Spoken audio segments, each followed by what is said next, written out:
Every day, I listen to countless 911 calls, but these truly left me stunned. Each one is a high-stakes, edge-of-your-seat situation. Here are 20 of the most intense and unforgettable 911 calls ever recorded. I sort of hear her being dragged away and her phone fell, and then no one answered the phone. We were yelling into the phone, "Lauren, Lauren!" I took the landline and dialed 911. Hi, my name's Matt McCluskey. My daughter is Lauren McCluskey, and she went missing tonight. And we reported it to the University of Utah police. She's a student there. And I just want to make sure that you guys know about that. So we wouldn't really need to, other than her being listed, she would be listed as a missing person on the national database if you made a missing persons report. But Okay. Otherwise, I mean, Okay, there's not anything else. So this is no. Okay, so this is more than that. She was abducted while we were talking to her on the telephone. Okay. So we heard her being assaulted, and we called the University of Utah campus police. And I'm just calling you to let you know that this just happened like an hour ago. And it's not just she went missing. Was it they were in the Buick Lancer? Could you please say that again? Was it that they were in that silver Buick Lancer? I don't know anything about a silver Buick Lancer. Okay. Yeah, university let us know about it. We had our units. We notified them as well. Okay. Okay. Thank you. All right. By the time Lauren McCluskey's dad made that call, it was too late. The 21-year-old University of Utah student had been living a nightmare that tragically ended on October 22nd, 2018. Police arrived on the scene at 8:32 p.m., and her body was found more than an hour later. The brutal killing revealed a cascade of failures in responding to her repeated pleas for help. Lauren had contacted the police over 20 times regarding her concerns about Melvin Shawn Rowland, a 37-year-old man she had briefly dated. Here are two of those calls. Hi, I've been blackmailed for money with threats of sending out me. Okay. Do you live in Salt Lake or Sandy? Salt Lake City. Okay. Yes. Well, it's building them. Oh, so what's your mailing address? So it's the mailing address would be. Or are you up on campus? I'm up on campus, but Okay. it's I guess the. So you it would live be on like campus? See. Up on campus. Okay. Let me go ahead and get you over. University Police will probably take the case then. Just one sec. I've talked to them already, but Okay. I just wanted to call you as well. Because usually, if you've already reported it, usually we just take it where you live, and then that agency does a case. Because, like, if they make threats, the most likely they'll come is at your house, your place. So you normally don't have to make multiple Okay. reports. Did they tell you to call us, or did they take a case and give you a case number? No, they didn't. Okay, but you already did talk to them and tell them about it, or? Yeah, I was just concerned because I wasn't sure how long they were going to take to. Are you in line for an File officer the to call arrest. you? Oh, file arrest. But they didn't give you a case number at all? Oh, I think they did. Hold on. Do you want to talk to them and see kind of more about what's going on with your case? I'm sorry, what was that? Do you want to talk to them to see what's going on with your case? Wait a minute. Just a second. I think this is. Yes, there's a case number. Okay, let me get you up to them so they can see what's going on with it. Just one moment. Okay. Thanks. University 911, what is your emergency? Hey, it's City. She's got a case number pending. She's received additional blackmail threats to send building got from her so far, but she does have a case number. She's on the line. Okay.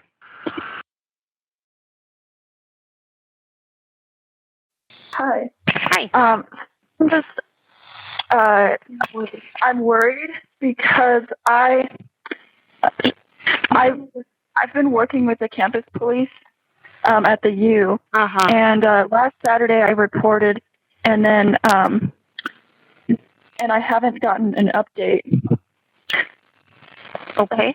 But someone contacted me today, someone who was harassed, and said that they know everything about the police. Okay. So you already spoke to the campus police. Did this happen on the University of Utah campus? Yes, they haven't updated or done anything. So the case, it involves extortion, and those people are still reaching out to me. Okay. So have you notified the campus police about this?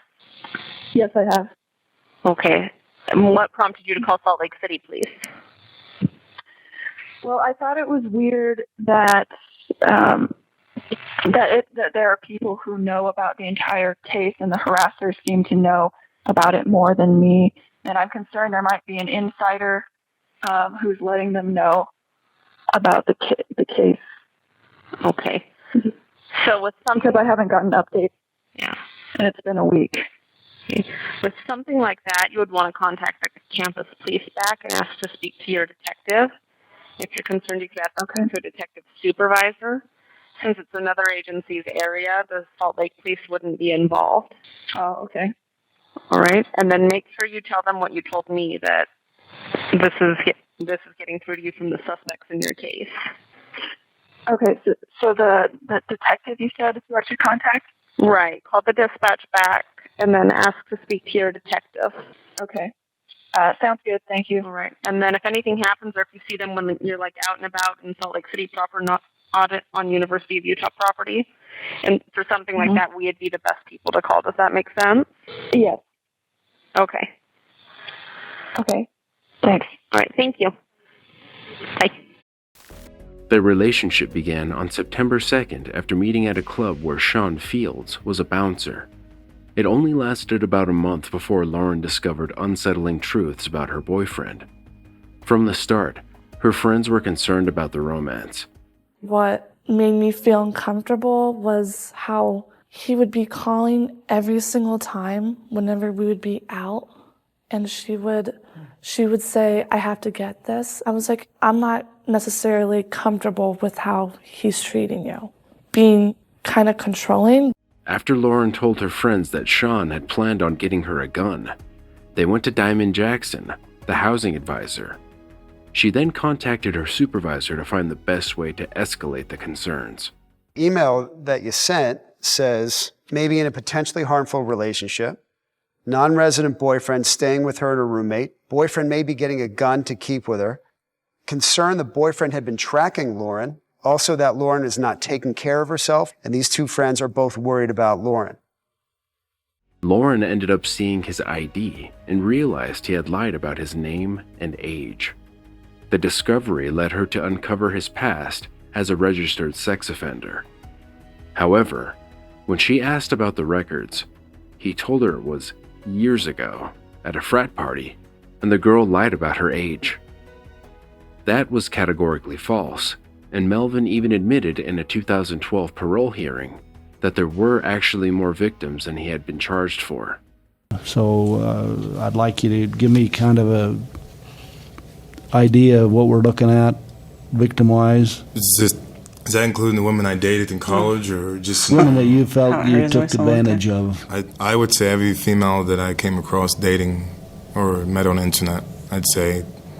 Melvin was released a month after that hearing, but after reoffending soon after, he was sent back to jail, and it wouldn't be the last time. By distort my values and then living a double life because I wasn't happy with my relationship. And by living a double life, I mean by seeking attention from females at work, online, school. Despite the 37-year-old's violent history, including a threat to his parole officer in 2016, he was never flagged by the campus police, not even when Lauren brought Melvin's relentless harassment up to the officers. From October 9th until the 21-year-old's murder, crucial steps were missed.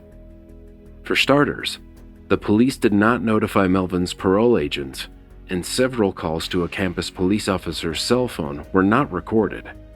This lack of communication and inadequate record-keeping became a significant controversy. The events leading up to the tragedy unfolded rapidly. The day after the pair broke up, Lauren's mother called the university police for a security escort to retrieve her car from Melvin, but the student initially declined. She did take the officer up on getting a lift to the stadium to collect the vehicle, and a safe retrieval followed. On October 11th, Lauren got an SMS about going to Melvin's funeral. She was sure it was an attempt to lure her, and again reported it to the campus police. Fed up with the lack of response, the 21-year-old and her friend went to the police station as a last resort to get them to believe her.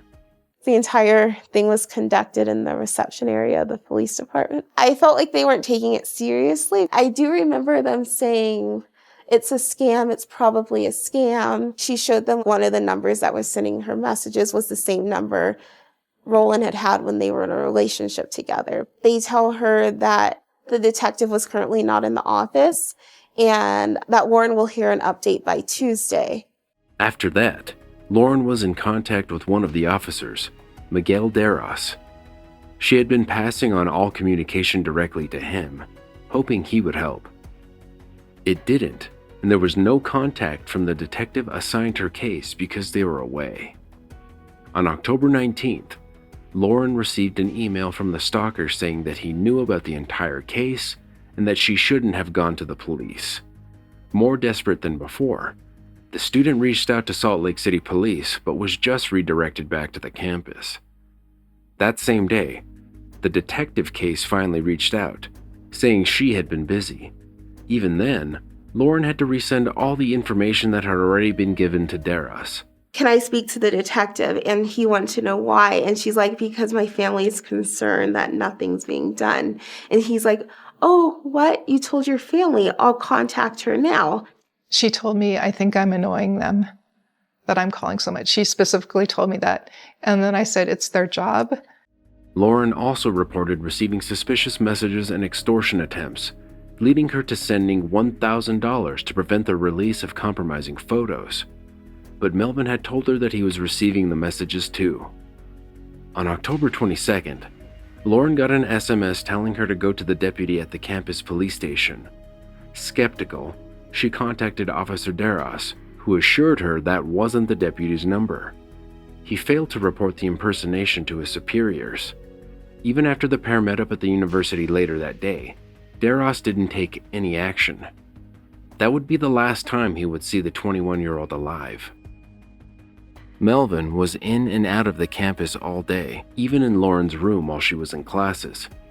He hung out with the other students, one of whom later told police that Melvin left at 8:10 p.m., just before the woman would leave her classes. That's when the McCluskey's world would turn upside down. In an ESPN documentary on the tragedy, Lauren's dad, Matt, recalled that day. Jill was right behind me over here.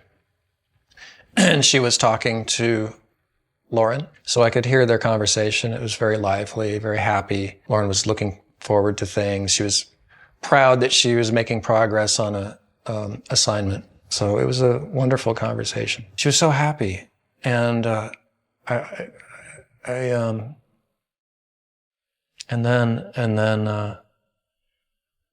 she said, no,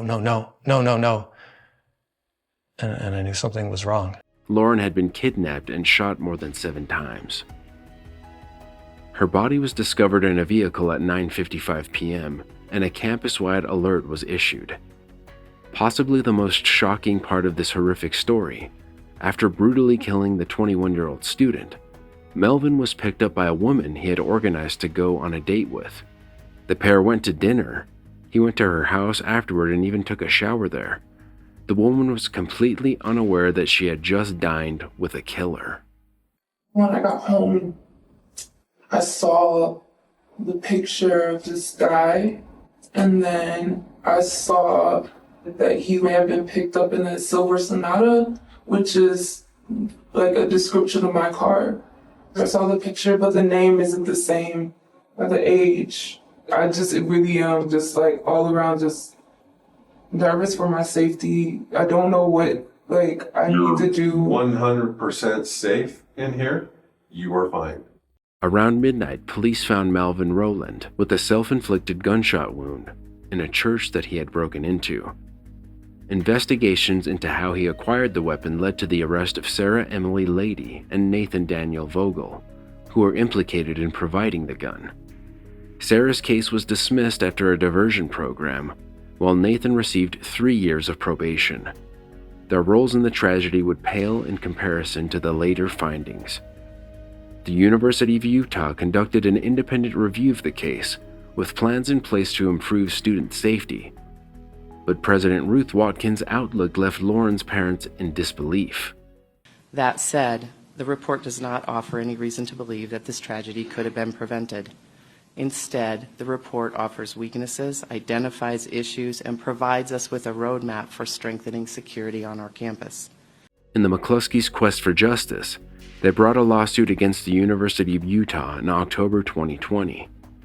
It highlighted the inadequacies in the institution's response. Lauren's housing advisor had repeatedly asked for updates. Still, nothing changed. Until it was too late. It also honed in on the failure to alert Melvin Rowland's parole officers and the inadequate handling of Lauren's reports of harassment. The ESPN documentary interviewed Officer Deros, starting off by asking him what he would say to Lauren if he had the chance. I'm sorry for how we handled her case. I didn't push the detective to move, but I wasn't in that position to do so. Just apologize to her too, that we didn't do more. The two biggest questions remained. What did the University of Utah's police department do with all the information Lauren gave them? And why was no action taken? She had talked with her supervisor, and this wasn't a situation where Call1 detective needed to respond. We were not sure if it was him. But why not ask him? Nevertheless, the officer maintained that they didn't know if it was Melvin Rowland. Deros said they weren't trained to look into a parole status. There were no policies or procedures to run that check. Deros no longer works at the university, and his inadequacies wouldn't be the worst allegation that would come out after Lauren's murder. A local news station, the Salt Lake Tribune, ran a story alleging that Officer Deros had saved the explicit photos that Lauren was being extorted over to his personal cell phone and shared those images with other officers. Again, the university denied knowing about it, but confirmed the information. We had gotten this tip from an officer that had worked in the department that he had overheard another officer looking at the photos of McCluskey and kind of showing them off to a third officer in the department. And he was kind of worried that this had gone on, but he had left the department since it had happened. Even 2 years after Lauren's murder, university students were enraged by the finding, with some protesting about the fact that the officer would face no repercussions for his actions. Meanwhile, the McCluskeys came to a $13.5 million settlement from the university. They put the entire amount into the foundation created in Lauren's honor. Her mother, Jill, has also become a central figure advocating for change.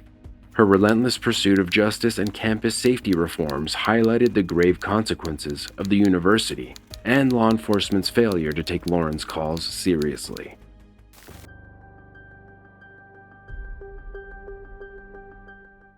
In October 2020, 42-year-old Matthew Constantinou was charged with manslaughter after stabbing Thomas Moore in the neck during an argument over a €10 drug debt outside of his home in Norfolk.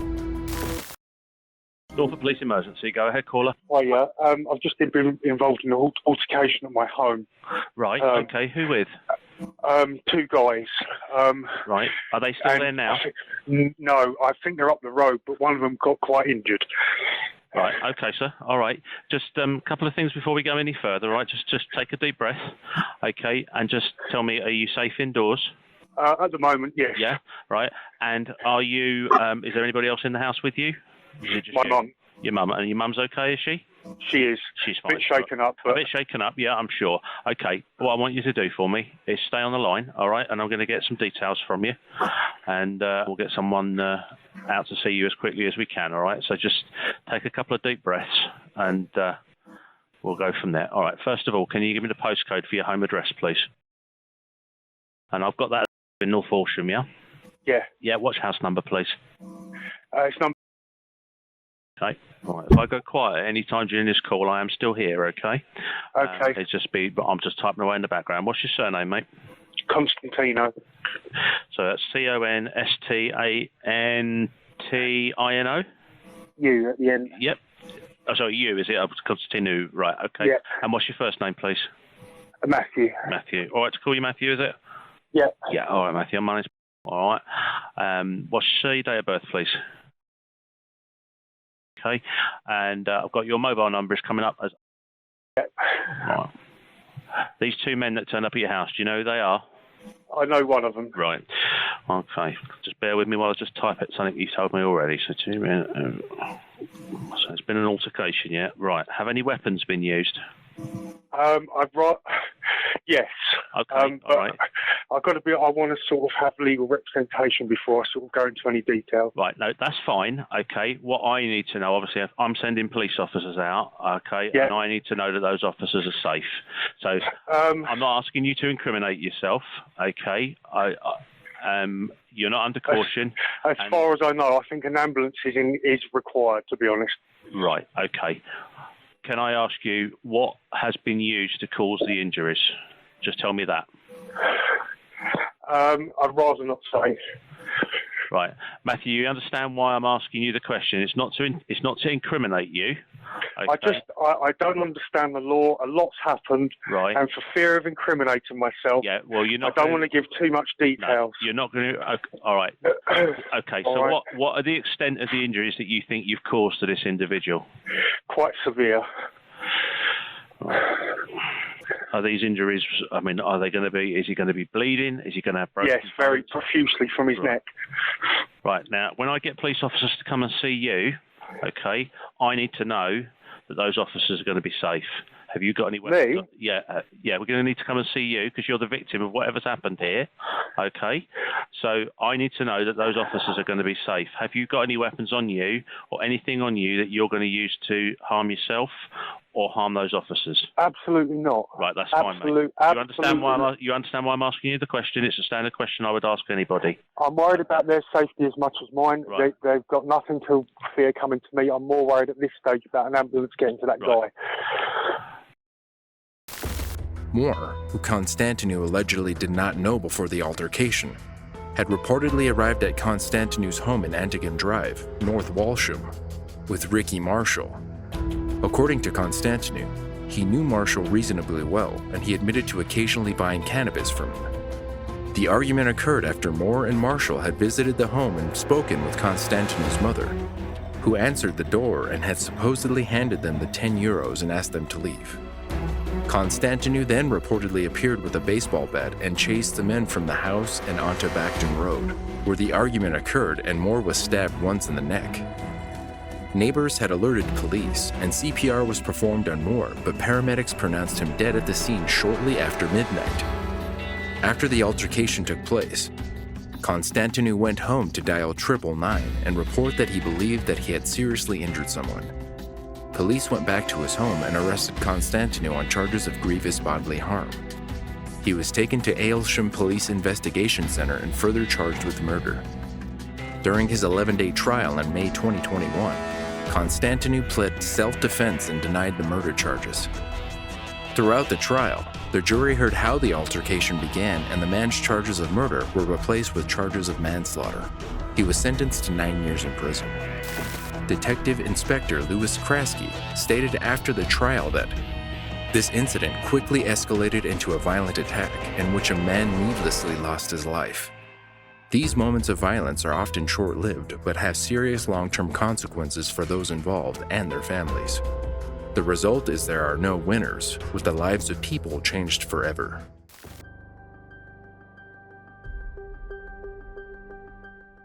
What can only be described as mother's intuition woke Stephanie Holladay Edson up in the middle of the night on November 7, 2014. She woke her husband Aaron up, and the couple discovered their 5-year-old daughter Laney missing from her bed. Moments later, they found her in the arms of a stranger fleeing on the front lawn. What's the address of your emergency? And your name? Stephanie. Okay, Stephanie, tell me exactly what happened. There was a man in my home, and he took my 5-year-old daughter, and I happened to wake up, and he had my daughter outside, and my husband ran out there and got him from her. Okay. But he took my 5-year-old daughter. All right. So, but you do have your daughter back now. Yeah, he went and grabbed her, but he's out there somewhere, and my husband went and grabbed him, but he came in my home. My daughter's in the basement and took my daughter out of the basement. Okay. All right. Was the man white, black, or Hispanic? Aaron, what color was he? He's white, and he's down the road. All right. How old did he look to be? I don't know. I didn't see him. My husband did. Aaron, I need you to go find him. No. Tell your husband to stay there. We're going to get the officers out. I need to know what he looks like so the officers can find him. Can you ask your husband for me about how old he looked to be? How old, Aaron? 40 to 50. Okay. Bald. He was bald. All right. Yes, And what color shirt was he wearing? What color of clothes, Aaron? Shorts and a t-shirt. All right. And where is he at now? Down the street in which direction? Yeah, he went, we live in a cul-de-sac, and he went south in our cul-de-sac. All right. I'll get that information out to the officers. Oh, please right hurry. Now. Okay. And how long ago did this happen? This just happened. I ran outside. My husband was still carrying her in the house, and he grabbed my phone. Were weapons involved or within mentioned? 10 minutes. No, but he was saying something that he's messed up and someone's going to hurt him or something. But he took my daughter from my house. Okay, I understand. That's, and we're going to get police out there as soon as possible. So how did he leave? Laney, did he take you from your bedroom? How did the man come in and take you? He was walking. He didn't have a car that I could see. I don't know how he got in here. We must have fallen asleep with the door unlocked, but for him to come in here and have gotten to my children, they're in the basement. Are you or anyone else in immediate danger? No, but I don't know if this person is. He has my daughter. We're getting police officers out there right now, okay? Does anyone need medical attention? No, I don't think so. He looks like he's still dressed and everything. Oh, my God. All right. All right, do not disturb anything at the scene. And your daughter was in the basement, right? And he took her to the front yard?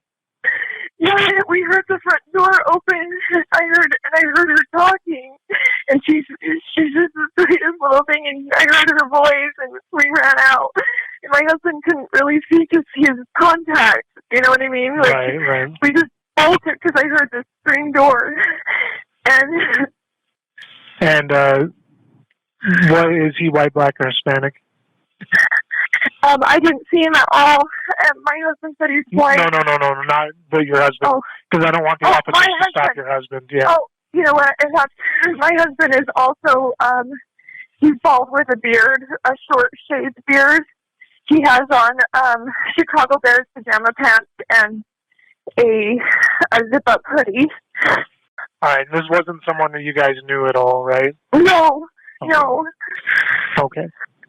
All right, well, you just let me know if you see your husband or if you see the man, all right? And we have officers getting there as fast as they can. It looks like I see my car coming back down the road. Okay. Yeah, my husband is turning into my driveway now. I see police officer cars. Okay, thank you. They're here. The officers are there? I'll let you go. Yeah. Okay, thanks. Okay, bye. The couple was sleeping in their Utah home near Salt Lake City when the mother suddenly woke up. It was 4:07 a.m. She heard her daughter's voice in the hallway and knew something was wrong. The parents recounted the incident in an ABC interview. She talks a lot, and she just does, and it's so precious. At that moment that I knew was the problem is I didn't hear her footsteps because she has a minor disability where she has a gait pattern that's unique. Her walking style is a little bit different than yours or mine. And it was missing. The sound of the front door closing pushed the parents to take action. In the absence of those footsteps, Stephanie ran to her daughter's room, finding it empty. At the same time, her husband, Aaron, bolted outside, where he came face to face with a man holding the 5-year-old. As soon as I got to the front door and saw it ajar, I knew there was something wrong. Got outside, moving very quickly, got to the end of our driveway when I didn't see her there, and saw a man holding our child who I didn't recognize. Despite the chain of events, the stepfather felt a strange sense of calmness. The man was 48-year-old Troy Morley, someone unknown to the family. The kidnapper was behaving erratically and wearing shorts, even though it was only 40 degrees Fahrenheit outside. Gave me a story that he was in trouble, and that if he had her with him, they wouldn't kill him. But that if he didn't have her, then he, they were going to shoot him, and if anything happened to him, we needed to call the FBI. And I said, okay, well, I want to help you, but you can't take her. And he just let out a big sigh, and I stretched out my arms to take her, and he just handed her over. Neither of our voices were ever raised, fortunately, because Laney didn't ever take it as this huge traumatic moment. It was just, fortunately, a very peaceful exchange. When Stephanie reached the front, she saw Aaron standing eerily still. He had a look of sheer terror on his face when he turned around. The mother then took the child from her husband, ran inside, and made the 911 call. A neighbor, Tina Olson, then found Morley in her basement. And I stood right here like this, and I saw a man, and he was just like right here, just kind of like this, with no shirt on and trying to hide. Morley faced numerous charges, including kidnapping and trespassing, after the incident. According to court documents, his lawyers say he wasn't planning to hurt the child, but was high on methamphetamine and thought she could protect him from some kind of danger. The kidnapper's life had allegedly spiraled out of control shortly after being introduced to meth in February 2014. The former computer engineer tearily told the court, "I had a good job, I had a good life, and I gave it up." Morley's father, meanwhile, insisted that someone had slipped his son drugs and he didn't know what he was doing. Deeply sorry that I went into their sanctuary and their safety. I have a little girl myself, and she just got married, and I understand how you must feel. He eventually took a plea agreement for 1 count of child kidnapping, and prosecutors dismissed 3 other charges: burglary, criminal trespassing, and interference with an arresting officer.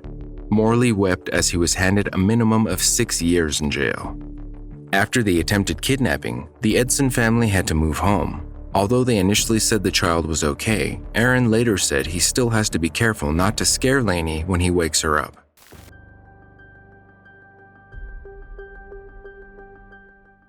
Oklahoma City drivers encountered a horrific scene after indicted former Chesapeake Energy CEO Aubrey McClendon's vehicle slammed into an overpass wall in March 2016.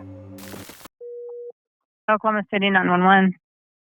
Yeah, I just saw somebody have an accident on Memorial Road and Midwest Boulevard, just south of the intersection. Memorial and Midwest, just south. Yeah, just south of that. Injury? I don't know. I just saw it from about a quarter mile away, and I haven't driven up on it yet. I'm about to go do that. It looks pretty bad. I'm gonna drive up on it now. It looks like an SUV. Looks kind of a dark color SUV, black. Black SUV. Yep. I'm driving up. What's that? What's the other vehicle? It was a single vehicle accident. It looks like they just hit the side of. It looks like a Tahoe, and it looks pretty rough. The accident looks pretty bad. It looks like they hit the side of, where the turnpike crosses over Midwest Boulevard. It looks like they hit that, and the car looks like it might be on fire. So did they hit a barrier or what? They went under there's an underpass on Midwest Boulevard that goes under the turnpike, and it looks like they swerved and hit that. Turnpike. Okay.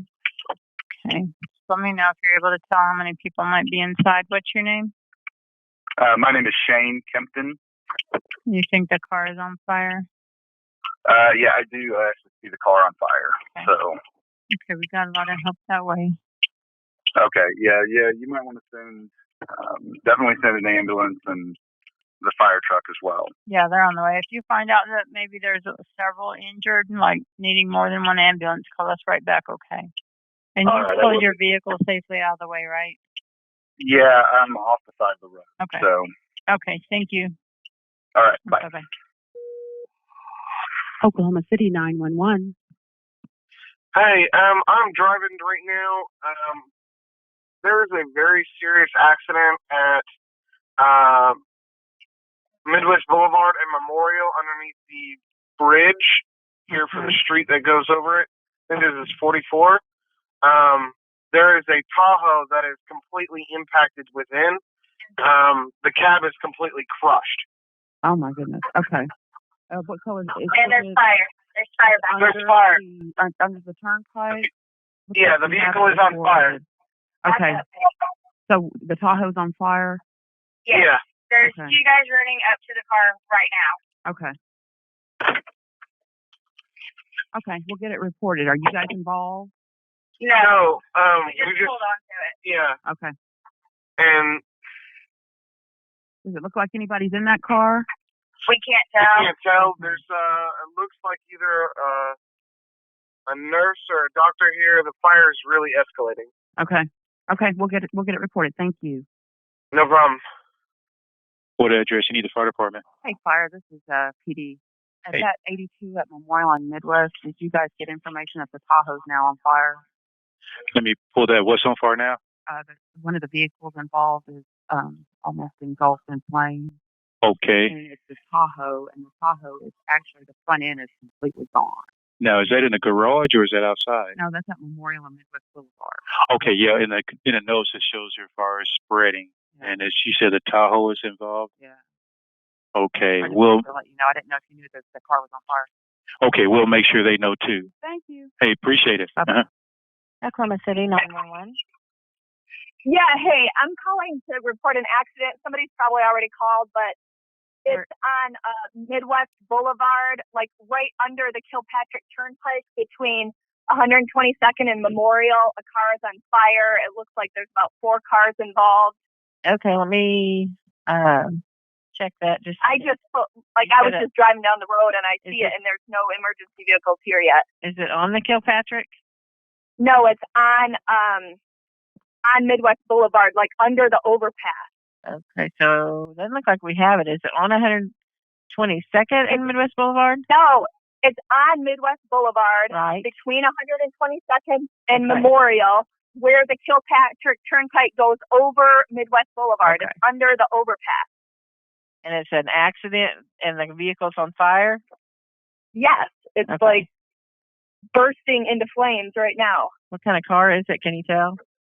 It's some sort of SUV, like a Blazer kind of thing, like a, I can't see it now. It's like complete smoke under the underpass. There were people standing up there by the vehicle, which doesn't seem very smart to me. Okay. It looks like the truck like hit the overpass. Okay. All right. Yeah, we've got help on the way. Okay. Thank you very much. Oklahoma City 911. Yeah, hi. Just before mile marker 138 on the northwestbound direction on I-44, the turnpike. Okay. At a bridge there's a bunch of black smoke coming out underneath it. I don't know. I didn't see anything on fire or anything like that, but it's definitely. There's a car accident down that way with the cars on fire. Oh, wow. Okay. I didn't even see it down there. All right. All right. Thank you. Thanks. Bye. Bye-bye. Oklahoma City 911. Hi, yes, I'm at Midwest Memorial Boulevard, and there I just heard a big bang, and now there's smoke coming out. Something's on fire. Yes, there's a accident there. Is the fire department not on the scene? I don't see any lights or anything. Is that going Memorial on. and Midwest Boulevard? Is that right? Yes. Okay, wait, I hear sirens. Yeah, they're coming. They're on the way. Okay. All right, thanks. Thank you. Bye-bye. What address do you need for the department? Hey, this is PD. I just wanted to let you know, I don't know if you guys are there or not, Memorial and Midwest Boulevard, that vehicle just exploded. Exploded. Okay. Any structures? I don't know. Okay. I'll let them know an explosion on that too. Okay. Thanks. Appreciate it. Bye-bye. According to police reports, McClendon died instantly when his 2013 Chevrolet Tahoe SUV traveled over the speed limit and crashed into a concrete overpass for the Turner Turnpike on Midwest Boulevard. McClendon was a pioneer of America's recent energy boom. His death raised suspicions since the Justice Department had just charged him with arranging for two large oil and gas companies not to bid against each other to purchase oil and natural gas leases in northwest Oklahoma. Many speculated that he tried to kill himself. On the day of the incident, local police indicated that it was too early to determine if the collision was intentional or if McClendon may have suffered a medical emergency. Oklahoma City Police Captain Paco Balderrama said, "We have not found anything to lead us to believe Mr. McClendon's death is a suicide. We can't rule out suicide as a cause of the crash, but we have found no evidence which would lead us to believe it was a suicide." 2 weeks later, investigators announced that the collision occurred at 78 miles per hour, later ruled 88 miles per hour with no evidence of a health emergency. A partially melted black box recovered at the scene showed McClendon was driving without a seatbelt. We have the data, the crash data retrieval box from the vehicle. It was intact, so they were able to get some information off of that. It basically shows three different things. That data box shows speed. It shows speed 5 seconds prior to the actual crash, and it showed a speed of about 88 miles per hour, 5 seconds before the crash. It shows that he went left of center, approximately 189 feet.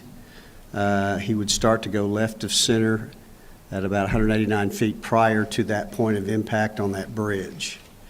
That'd be about 60, a little over 60 yards, 63 yards, which gives me a better reference usually. The speed, he maintained that speed. The data retrieval box showed that he maintained that speed of approximately 88, maximum of 89, between that 189 feet of crossing the center line to the point of impact.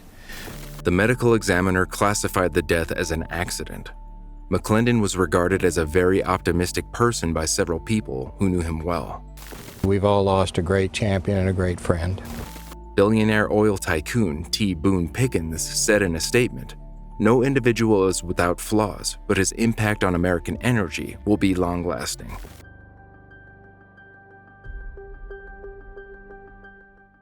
In March 2010, Carlos, a 7-year-old boy, locked himself and his 6-year-old sister in a bathroom and called 911 for help, breathlessly begging for them to send police when 3 armed assailants held his parents at gunpoint. 911, teacher emergency. There's some guys who's gonna kill my mom and dad. Can you come? What happened? Where are you at? North Rock, California. Okay, what's your name, sweetie? What's your name? Carlos. Carlos? Yeah. How old are you, Carlos? Good. How old are you, hon? How old are you? Can you come really fast, please? Can you tell me what happened? They come, they ring the door, and they have guns. They shoot my mom and dad. Right now? Yeah. Can you come really fast? Bring a cops. Okay, listen to me. I have them coming. Listen to me. I have them coming, hon. Listen, okay? Listen to me. Take a deep breath. I already have the police coming. Listen, hon. How old are you? 7 years old. Okay, 7. Listen to me. Where are you at in the house? Inside the bathroom. You're in the bathroom? Who's with you? It's my sister. How old is she? 6 years old. Can you come really fast? Hurry up. Yes, stay on the line with me. Don't hang up. Listen to me. We're coming to help you, but listen to me, okay? Okay. When you were in the house, tell me exactly what happened, okay? Just stay where you are and don't hang up whatever you do. Okay. They bring the guys, they have a... Hey, we need deputies now. We have a home invasion, and he's saying that they shot the mom and the dad, and the 7-year-old was screaming 911 in the phone. Yes, but they just broke into the bathroom and took the kids. The heroic actions and quick thinking of 7-year-old Carlos saved his family on the day that 3 armed men held his parents at gunpoint. The boy remained calm during the ordeal, managing to lock himself and his sister inside a bathroom in their home. He then called 911 before his parents were hurt. According to Carlos, he credits his ability to remain calm during the incident to his mother, who had made him practice dialing 911 in case of an emergency. Detectives were unsure whether the crime was targeted or opportunistic. It happened shortly after the little girl accidentally left the front door of their Florida home open. She had gone to the family car to fetch her lunchbox. Moments later, the assailants burst in after the 6-year-old had gone back inside. Carlos says the men had broken into the bathroom where the children were hiding, and 2 of them allegedly had handguns, but the children and parents were unharmed as the men ran when they heard a police car arrive at the home. Police continued their search for the assailants, but there is no confirmation whether the suspects were ever located. The boy's parents have expressed how proud they are of their little boy, and Monique Patino, the dispatcher who took the call, has named Carlos her little hero.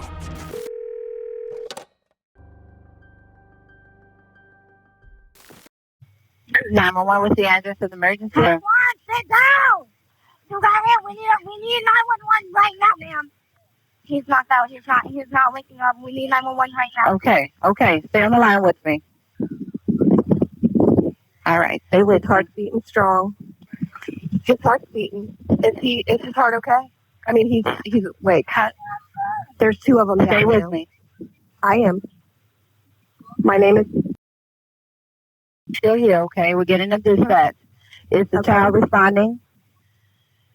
Okay. Is anyone pinned? Okay. Is there any serious bleeding? Okay. Listen to me. I'm sending paramedics to help you now, okay? Okay. I'm sorry. Guys, I need everybody to stay calm, okay? They're trying to help me, but you got to stay calm. In April 2017, Dundee Ridge Middle Academy students were getting off their school bus, as they always would at around 5 p.m. on a Thursday. Then, suddenly, a former Mississippi law enforcement officer with a history of arrests and alcohol abuse crashed into 5 children, all between 12 and 15 years old. Sadly, 13-year-old Jaheim Robertson died at Arnold Palmer Children's Hospital the next day. His 14-year-old sister, Jasmine, was also hit and was treated at the scene. 13-year-old Juan Mena also suffered life-threatening injuries and was airlifted to the same hospital but was released 4 days later. The other students were treated at the scene. After the driver, 48-year-old John Camfield, struck the children and fled the scene, he crashed into another car. The pregnant driver of the second collision was not seriously injured. Deputy J.J. Quintana, whose daughter was at the bus stop but was not injured, ran to the scene after hearing the crash while he was on the phone with her. By the time he found Camfield down the road, he had stumbled out of the car. Quintana arrested him. Polk County Sheriff Grady Judd spoke about the crashes at a press conference. John Camfield is a man who is an absolute, total drunk. He doesn't care about anyone but John Camfield. He didn't care about those children he ran over. He didn't care about that pregnant woman whose vehicle he ran into. The sheriff told us he was a very competent law enforcement officer when he was sober, but he was more interested in himself and his drinking and his alcohol than he was in his job, his employers, these children. This is a classic case. You're looking at the guy that needs to be in prison for the rest of his life, because if he's not in prison, the community around him is not safe. More than 7 hours after the crash, the driver blew a 0.14% blood alcohol content, almost double the legal limit. Camfield, however, claims that he did not drink anything that day, He says he does not remember the accident at all. According to the sheriff's office, the former cop has a history of reckless driving arrests and driving under the influence, including more than 10 charges in Mississippi. John Camfield was arrested and charged with DUI manslaughter, 1 count of vehicular homicide, and 9 other charges related to the hit-and-run crash. His bond was set at $600,000. In 2018, he was sentenced to 35 years in Florida prison, followed by 4 years probation. Finally, his driver's license was permanently revoked.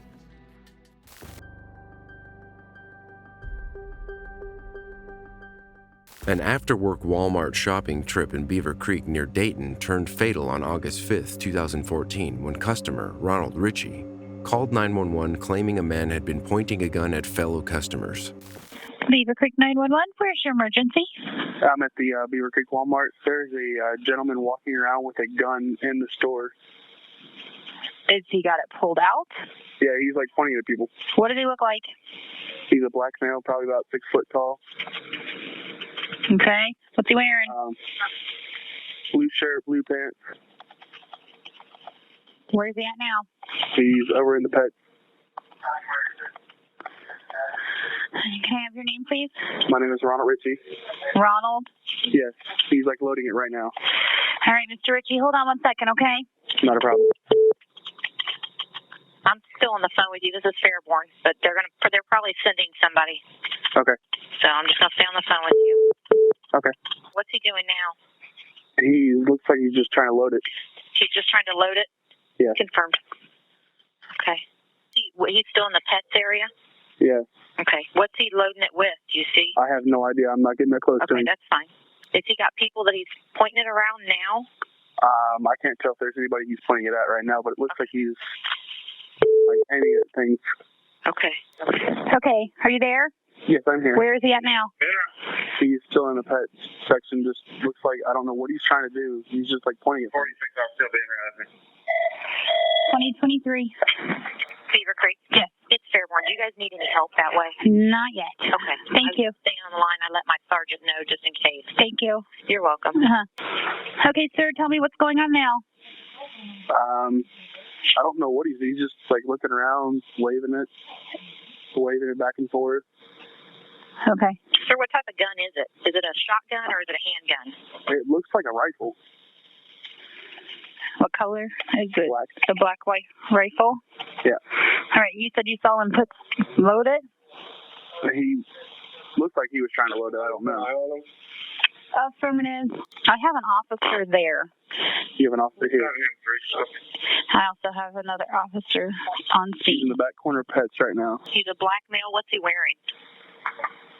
Black shirt and blue jeans. He's a black male, black shirt and blue jeans. Yeah. Does he have a hat or anything on? No, he's got like an afro. An afro? What's your name again, sir? My name is Ronald Ritchie. He just pointed at like 2 children. Okay, I do have officers there, so stay on the line with me, okay? Not a problem. Is there anyone else around him that came with him that you can tell? It's just him. Just him? Yeah. Okay. What's he doing now? He's just waving it around still. You on said his phone. he He's pointed on his it at phone a couple waving around. kids. Right. Okay, is there kids around him then? Not anymore. Okay. Is there anyone around him now? There's a kid watching him. He's about an aisle length away. Okay. 2026.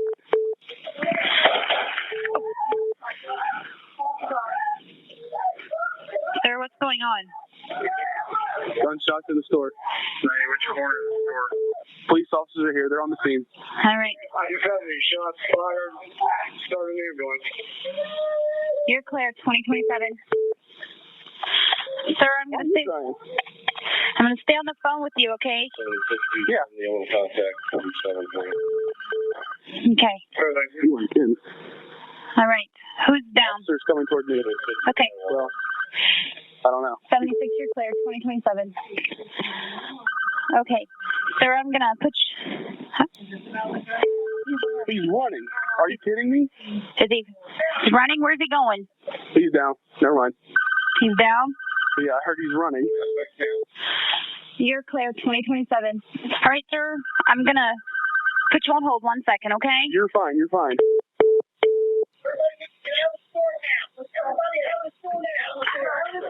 We're being told to leave.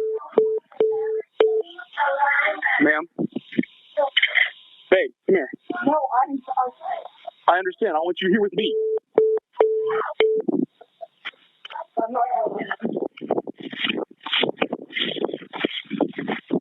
Don't run on your ankle, dear.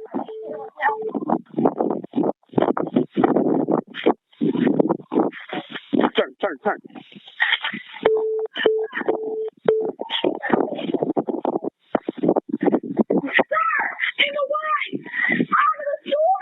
Sir, I have your information. I want you to follow whatever the officers are telling you on scene, okay? Yes, ma'am. Thank you. 22-year-old John Crawford III picked up an unpackaged air rifle inside the store's sporting goods section and continued shopping. Following the 911 call, 2 Beaver Creek officers arrived at the Walmart. According to initial accounts from Officer Williams and the other officer involved, David Darko, the man failed to respond to verbal commands to drop the gun and lie on the ground and eventually began to move as if trying to escape. One of the officers believed it was a real firearm and fired 2 shots into Crawford's torso and arm. He was later pronounced dead at Dayton's Miami Valley Hospital. There are reports that a second person, Angela Williams, died after suffering a heart attack while fleeing from the shooting. Her death was ruled a homicide, legally clearing all other parties. In reality, security camera footage told a different story to that of the caller and officers. The 22-year-old didn't point the gun at anyone. He was only talking on his cell phone and holding the gun as he shopped. Once the footage came out, Ronald Ritchie changed his statement from what was described in the 911 call. He wasn't actually holding it to get ready to shoot somebody. It is unclear whether the officers gave the verbal commands or not from the footage. Shortly after the shooting, police questioned Crawford's girlfriend, Tasha Thomas, for 90 minutes. The woman sobbed uncontrollably while the investigator suggested she was drunk or on drugs. Unaware of her partner's death, the woman maintained that he did not have a weapon when he went into the store. So you didn't hear any commotion, is what you're telling me? No, sir. I didn't hear anything. Was there not shots fired in the store? I didn't hear anything. Nothing? Oh my Okay. kids. I didn't hear anything. Okay, when he got in the car at the Premium Outlets, what did he have with him? He had a bag, a grocery bag. I think it was from maybe Aldi's or somewhere. It was a white bag. And it had his clothes in it. I seen clothes in it. I don't know what else was in it. I seen clothes in it. Had a white bag? Yeah. What, was it paper or what kind of? Plastic. White.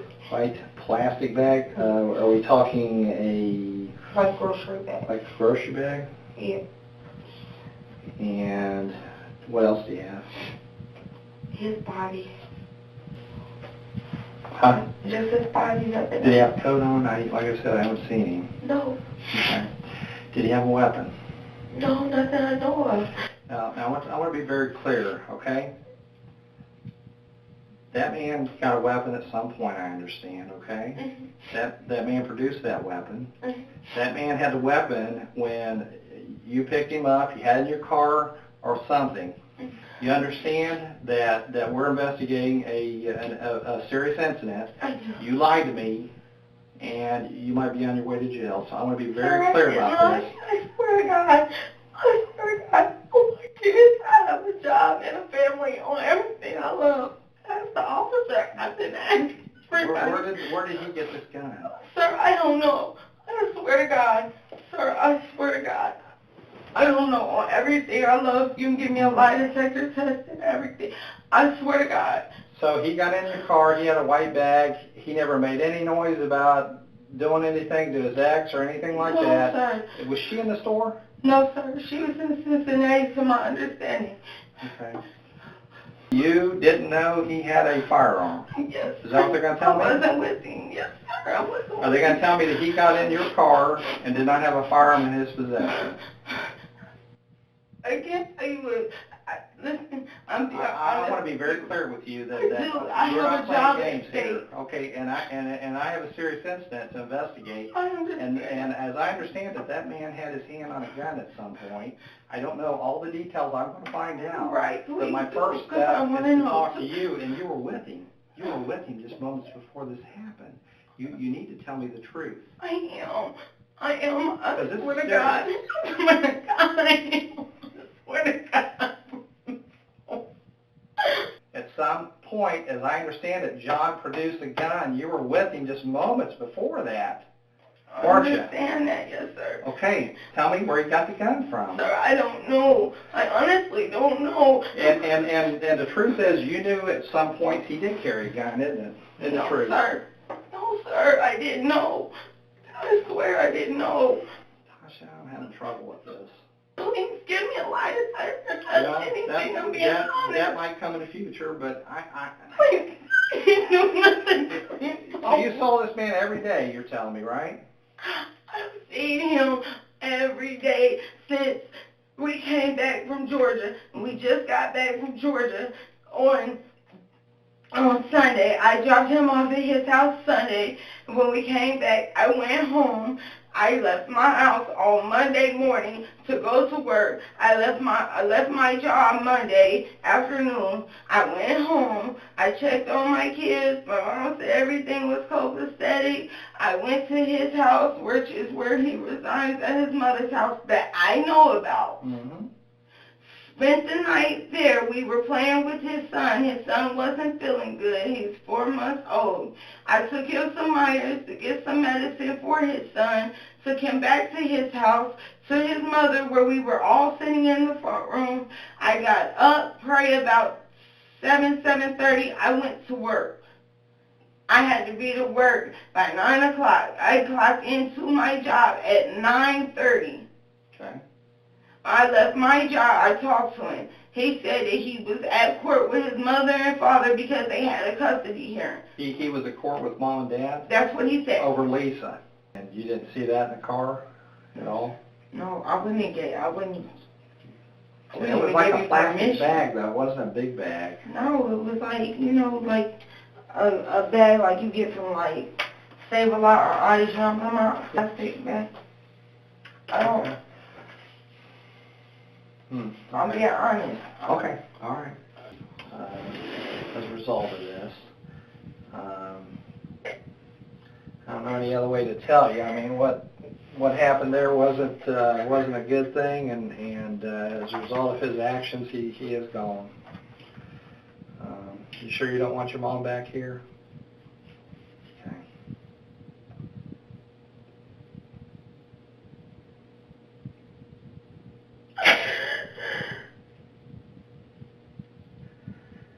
Give you a minute to process that, okay? I'll let you sit there a minute. I'm going to talk to that mom.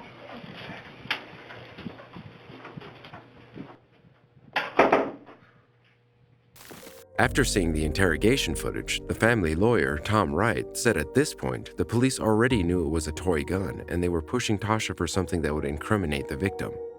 Sadly, Thomas died in a car crash in January 2015, just months after Crawford was killed. A grand jury decided not to indict any of the officers involved. Lead prosecutor Mark Piepmeyer made the announcement.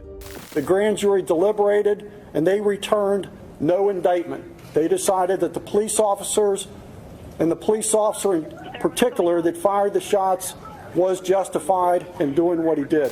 The U.S. Department of Justice also conducted a separate investigation, which led to Sean Williams, the officer who shot Crawford, to be removed from regular duties while the investigation played out. He was reinstated in 2017 when the DOJ declined to seek federal charges. Thomas spoke to the media after the indictment. And if it was y'all's child or y'all's boyfriend or loved one or whoever, you guys would want to see justice done too. In the aftermath, people interested in the shooting used comparisons of the video and 911 audio to push for the prosecution of the caller, the only person to call the police before shots were fired. However, the prosecutor said he found no evidence that the caller knew he was providing false information despite changing his story. The family's attorney, Tom Wright, spoke on the potential charges. He shouldn't have made that phone call. Based on the video, we do know that he was making assertions that were not correct. However, it wasn't his fault why John Crawford is dead. The city of Beaver Creek eventually settled civil claims for wrongful death brought by Crawford's estate and family for $1.7 million. The family said the money was necessary as the man left 2 children behind. The children were 1 and 2 at the time of their father's death. Since the shooting, his family marches outside Walmart on August 5th every year. The year after, protests shut down the store for 3 hours during the evening rush. Here lays John Crawford, a man murdered for simply having the wrong color skin. In 2020, there were more than double the amount of protesters than the year before. Black Lives Matter! Black Lives Matter! Dozens of people march around the Beaver Creek Walmart parking lot Wednesday evening. The victim's father said more needs to happen outside of the protests. A lot of that's got to do with legislation, term limits, things of that nature, so the system continue to evolve and diversify.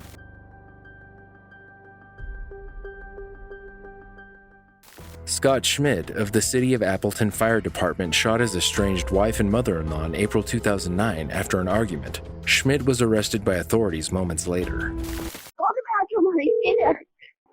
Are you getting 911? Copy on what? 919 East Edgewood. Shots have been fired.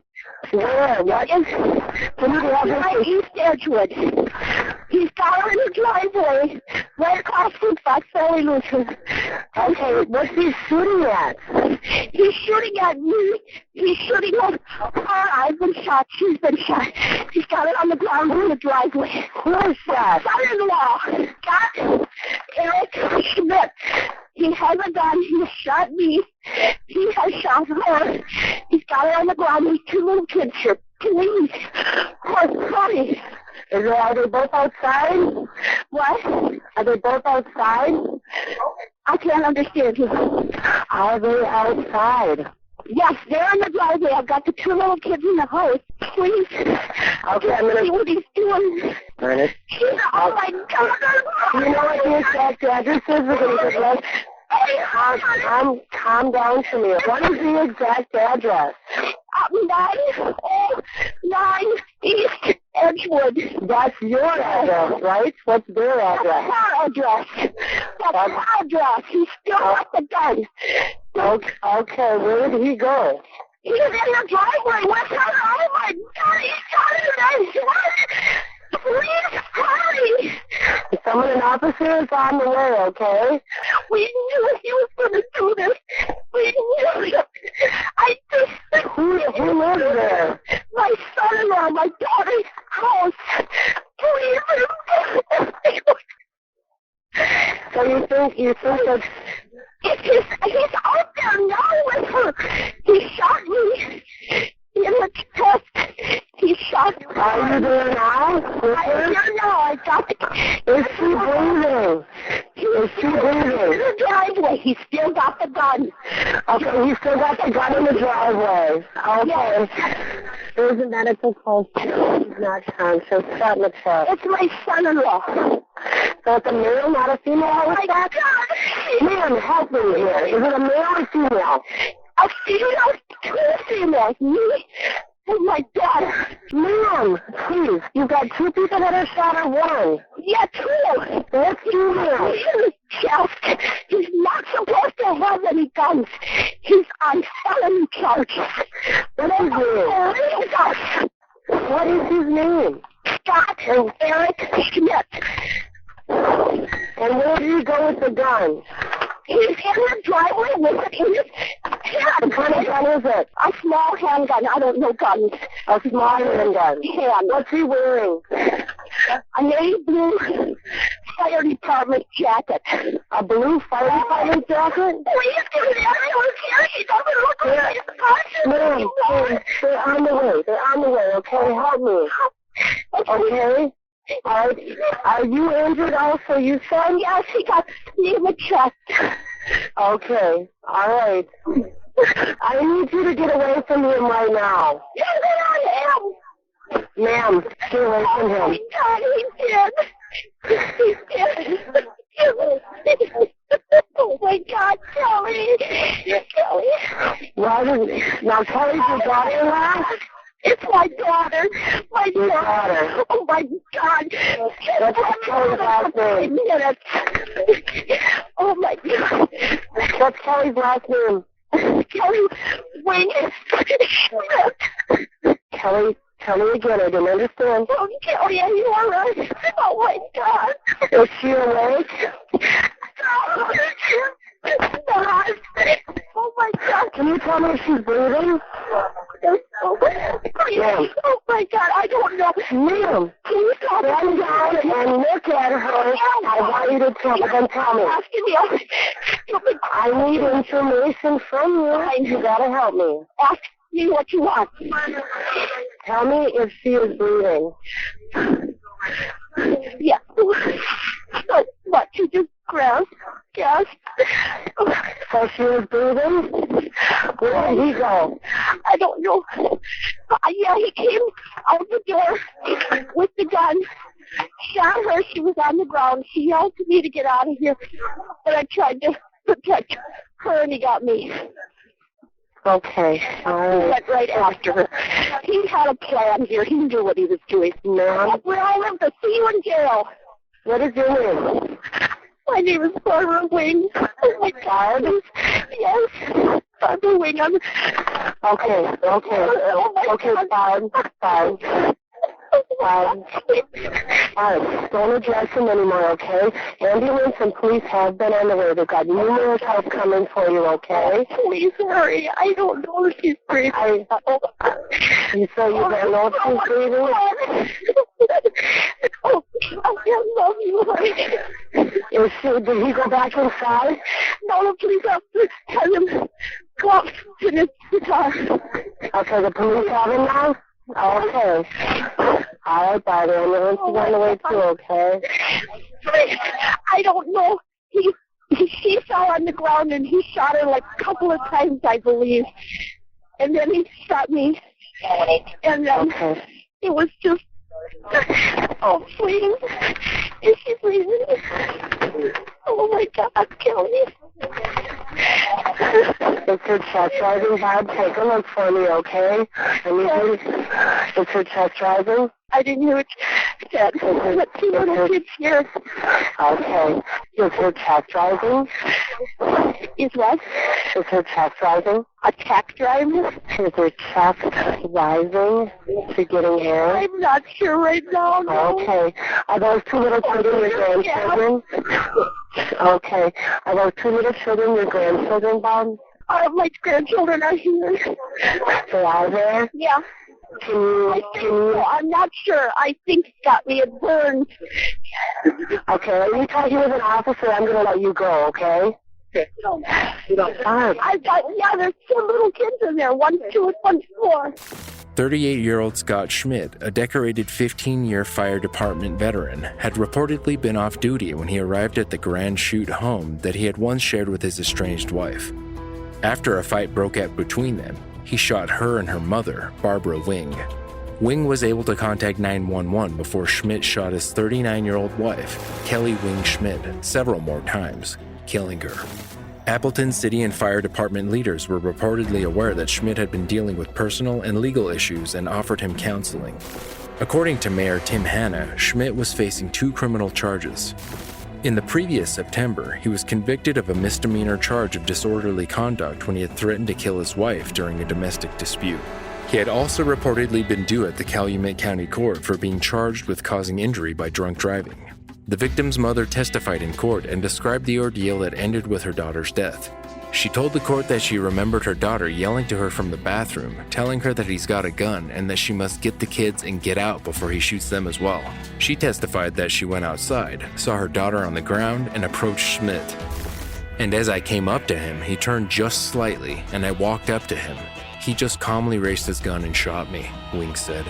She was shot in the chest right before he shot Kelly in the head before her mother's eyes. Wing reportedly screamed for help at a passing motorist, but the car did not stop to help. She then made her way into the house, and when she looked out of the window, she allegedly saw him grab her daughter by the leg and drag her across the driveway to the flower bed. By the time police arrived, he was sitting beside her, reportedly smoking a cigarette. Kelly suffered multiple shots and died violently at the scene. Only moments later, Schmidt surrendered to an Appleton police officer who was nearby when 911 dispatchers received a call reporting possible shots fired. Dispatcher Tammy Schur, a 25-year veteran of the communications center, handled the call.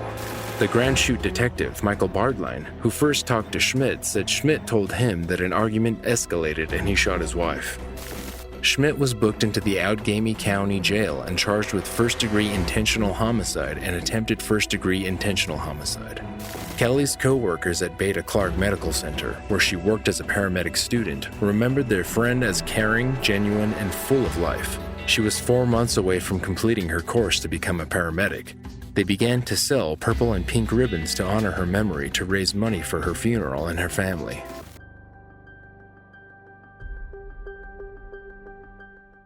41-year-old Chastity Carey from Signature Bail Bonds in Stillwater made a frantic 911 call saying she had just shot a man. The man was identified as 38-year-old Brandon James Williams. 911. I just shot a man on top of the roof of the town center. Okay. I'm on the 3rd floor. Third floor, what is your address there at the town center? Okay. Did you say you caught a man or you shot a man? I shot. Okay, ma'am. Is he still up on top of the building? Yes, ma'am, as far as I can see. Okay. And what is your name, please? My name is Chastity. Okay, Chastity, do not hang up, okay? Let me get an officer started that way. I need you to hurry. Okay, let me get an officer started that way. Please. Do what? 116 West 7th. Okay, ma'am, do not hang up on me, okay? I need you to hurry. I'm a bondsman. He was coming after me. Central 41, shot fired. Turned away from me as soon as I shot him. Oh my God. Okay, ma'am, I just want to confirm he's on the roof. Yes, ma'am, he's on the roof. My son just stepped out the window. Okay. Check on him. I don't want to. Central 49, were you clear? Okay, I've got officers headed that way, okay? Can you give me a description of the individual that you shot? It's Brandon James Williams. He's in a gray tank top. He's in jeans. I've got him out on a felony case for burglary and possession of CDS. Okay, a gray T-shirt and jeans? Yes, ma'am. Okay, is he still down on the roof, or do you think he ran? Yes, ma'am. No, ma'am. He's laying down. Okay. He turned. They're on their way. I've got them on their way. How can we make access to the rest of the town center? Hold on just a second. Central Station 1 need you to stage in the area on subject down, shots fired. Stage in the area, move to life dance. Okay, how can we make access? Either the back of the building. 20 clear. Okay, ma'am, what are you dressed in? I'm in jeans and a Budweiser t-shirt. Okay, I'm and in the hallway. okay, and hold on just a second. Okay, did you shoot him with a? The time I shot him. With a weapon, you shot him with a weapon? If there is a weapon. The weapon is in my office. I shot him. Central 14 and other units. My RP is stating that she did shoot him with a weapon. She has secured her weapon in her office. And you're in the hallway outside of your office? Okay, ma'am, where are you at again? I am right in the hallway inside the exit door. You couldn't get the exit door earlier. Okay, and what is an officer with you? My name is Chastity. There are officers on the roof. There's an officer with you, Chastity? There are 3 officers up here. Yes, ma'am. I just want to make certain that an officer is with you right now. Is that correct? Yes, ma'am. I'm not going anywhere. There are 3 officers up here. Okay, so right where you're at. Okay, Chastity, just let me know for certain. Is an officer right there with you? Yes, ma'am. There are officers right here with me. Thank you very much, Chastity. Yes, ma'am. The night before the shooting, Carey received a text from Williams that read "Gone to Florida." Williams had been released on a $35,000 bond in a second-degree burglary case. He owed about $3,500 to Carey, who was serving as his bond agent. Thinking Williams was on the run, Carey quickly came up with a plan to apprehend him before he skipped the state. She had the intention of revoking his bond and delivering him back to the Payne County Sheriff's Office. Carey told investigators that during the meeting, a fight broke out between her and Williams, and she shot Williams in self-defense. Turn around and put your hand behind Why? What are you doing this to me for? In the footage, William tells Carrie not to touch him, and you see a curtain move. Carrie runs to her drawer, grabs her gun, and shoots Williams. When investigators questioned Carrie's son about the fatal shooting, he informed officers there was a GoPro camera in the office that had recorded the incident. Authorities then watched the recorded video from the GoPro camera and saw Carrie's story did not match up with the video evidence. He never possessed the gun. He never had the gun. The gun was closed in a drawer until Miss Carrie pulled the gun out of the drawer. She was the aggressor. Mr. Williams was never violently aggressive towards either one of them. In an interview, she said the video did not show the whole story. Shot him in the back. No, sir. It was in the back, but it was in self-defense. Carrie was arrested on one count of first-degree murder. She told the jury it was self-defense because she believed Williams would have killed her and her son if he got hold of the gun. Her attorney also argued that she didn't have any intention to kill Williams. She wanted to do a kill shot. She was less than a foot away from him. She could have put it to his head or put it right behind his heart. The very first thing she does is call 911. You don't call 911 if you want somebody to die. A jury found her not guilty of the charge. The family of Williams then filed a civil suit. Noble McIntyre, the family's attorney, said, "I am very confident in this case that the jury is going to be unanimous in the finding that what she did, that in Oklahoma we do not allow Oklahoma to grab a gun and shoot somebody in the back that's trying to get away. That's made no aggressive moves toward you. That's just something we don't do here."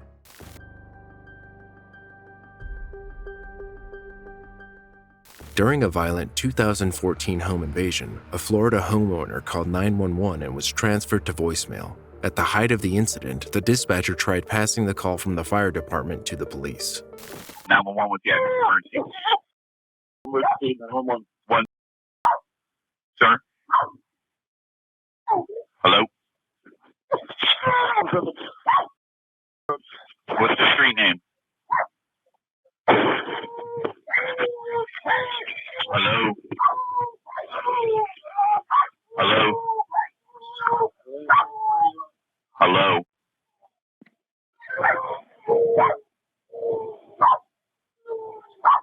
Hello, sir?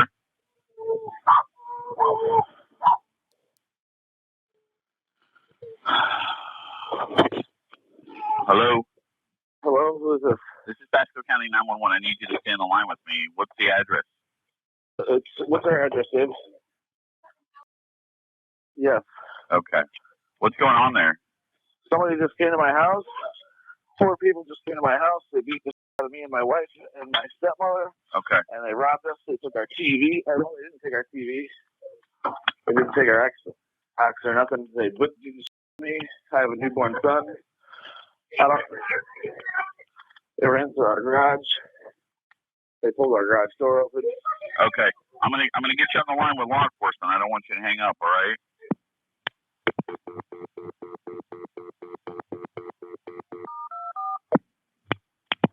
Are you there? Yes, I'm still here. Okay. Oh, they kicked my front door open. Okay. 1 second. All right. Are there people still there that did this? No, I don't. No, they're not here. I don't think they're still here. Who is it? If this is an emergency, hang up and dial 911. Excuse me? Thank you for calling the Pasco County Sheriff's Office non-emergency number. Please note. All right, sir. Just give me 1 second. I have family in here. Please say your name. I have family.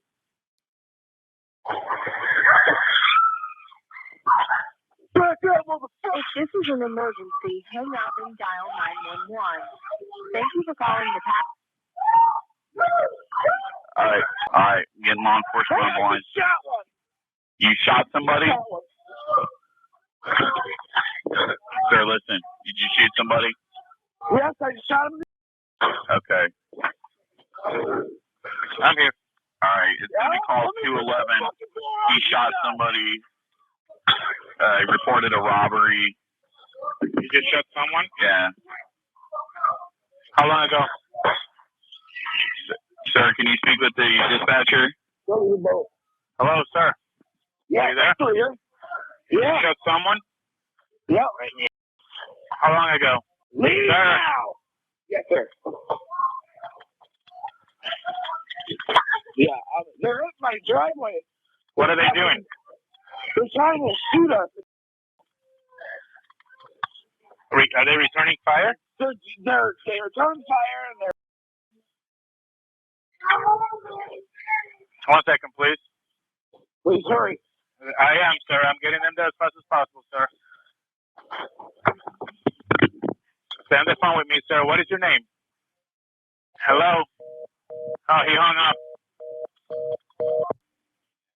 K9 is there. 3 Falcon 1. Hello? Yes, are the deputies outside, sir? Yes, I see a light. I'm putting my firearm down. Put your firearm down, please. Put your weapons away.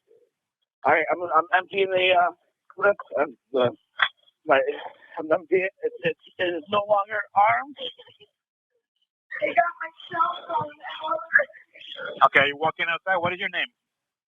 I'm still right there, sweetheart. I'm gonna go to the front door. You're going to the front door? Yes, sir. I'm gonna open the front door. My hands are in the air. With one. He's coming out with his hands up in the air. Hey, hello. Hello. I'm here. Are you? There's no cops here. You don't see them? All right, get back in the house. I hear gunshots. Hurry up. I don't want. Hurry up. Please hurry up. Yes, was that gunshots I hear? They're chasing him, sir. Get back in the house. No. Are you hurt? No, I'm not. I'm just teasing hell up pretty bad. I'm sorry? Close the door. Please close the door. The deputies are outside, sir. They're out helping. There's another unit coming. Stay inside, okay? Please have them hurry up. I have a family. I understand, sir. They're right down the street. They were chasing the vehicle out.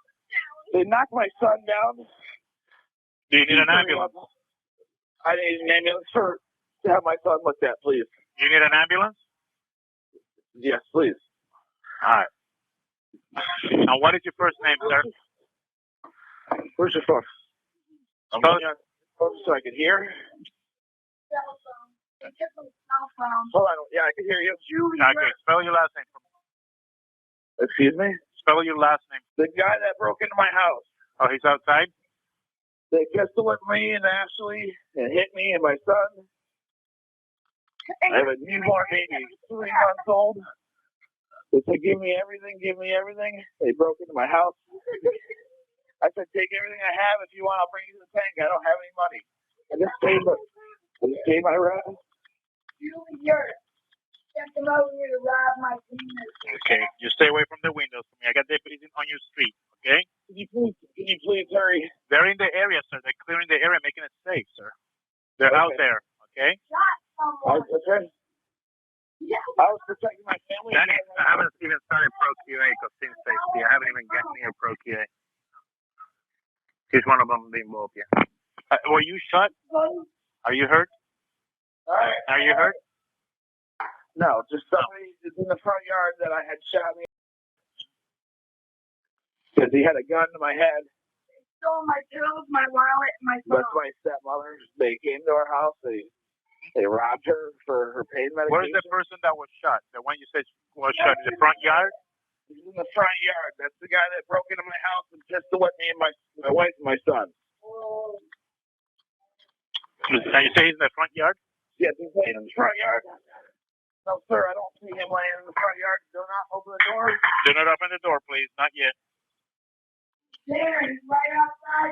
They were out in front of my house earlier, and I said, is everything all right, man? He's under my van outside. He's under the van? Suspect's under the van outside. He's got a weapon. You might want to call that. Suspect might be under the van outside, and he has a weapon. Tell the deputies, please. Send the phone. I can't find a cigarette. Came to my house like they knew somebody. I don't know. I've never met these guys in my life, sir. Okay, just stay on the phone with me. You're doing great. We got everyone around. They're doing everything they can do, okay? Yes, there's units on taking care of the ones that fled, and there's units in your by your house. Okay? Just stay on the phone with me. Do not hang up. You're doing great. Yeah, there's an individual under your van right now, so stay inside, okay? Yes, sir. Do not come out, please. Bob, close the door. Yeah, they got the one under the van. Back up. Get away from the door. I don't feel safe in my house. Okay, they do. The gentleman the individual that's under the van, they already got him, but they are still clearing the area out. There's more units coming to your street. Right now, everything's okay. I just want you to make sure all your doors are locked and you can stay away from the windows till my deputies clear the area, okay? Understand? Yes, sir. Didn't even take my wallet. Just stay with me on that phone. You're doing good. Is anyone in your house hurt? Yeah, my wife has got contusions on her head. I don't know. Do you need an ambulance at your house? Just to have a quick checkup, please. Danny?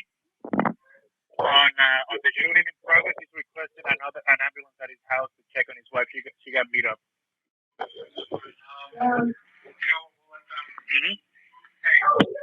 Understand that they're aware. Okay, you see the deputies out there? Are they calling you out? Are they talking to you? No, fire department just got here. They're handcuffing the suspect now. Okay, I want you to still stay inside, okay?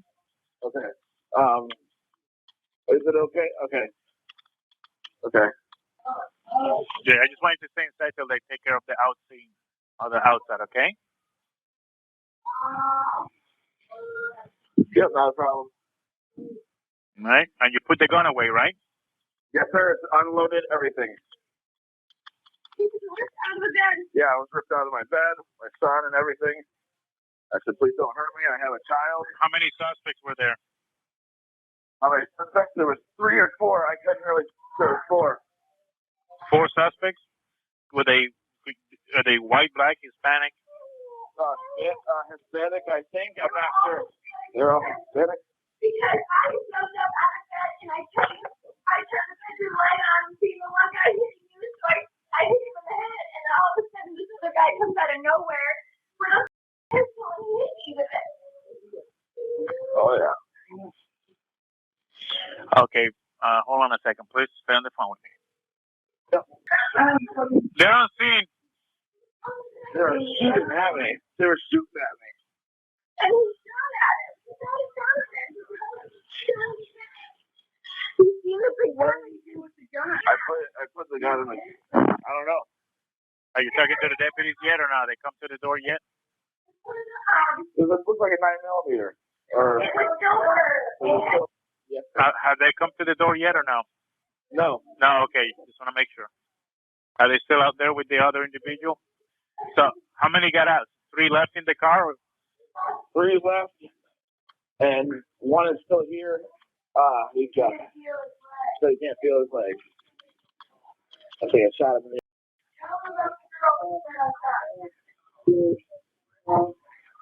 4, including the one up front. 3 fled in the car.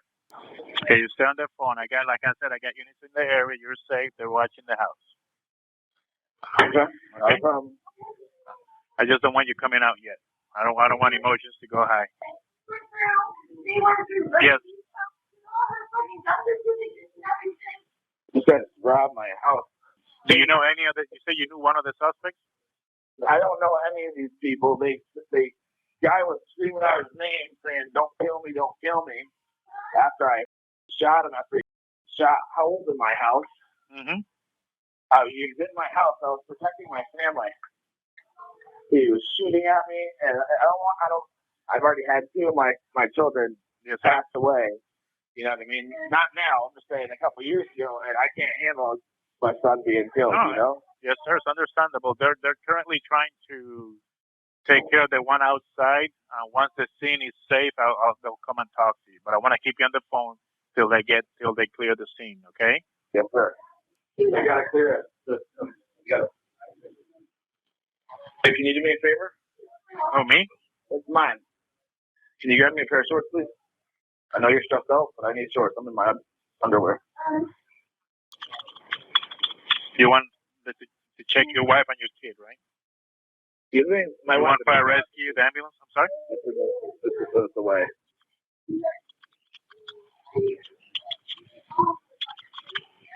No, he's out front.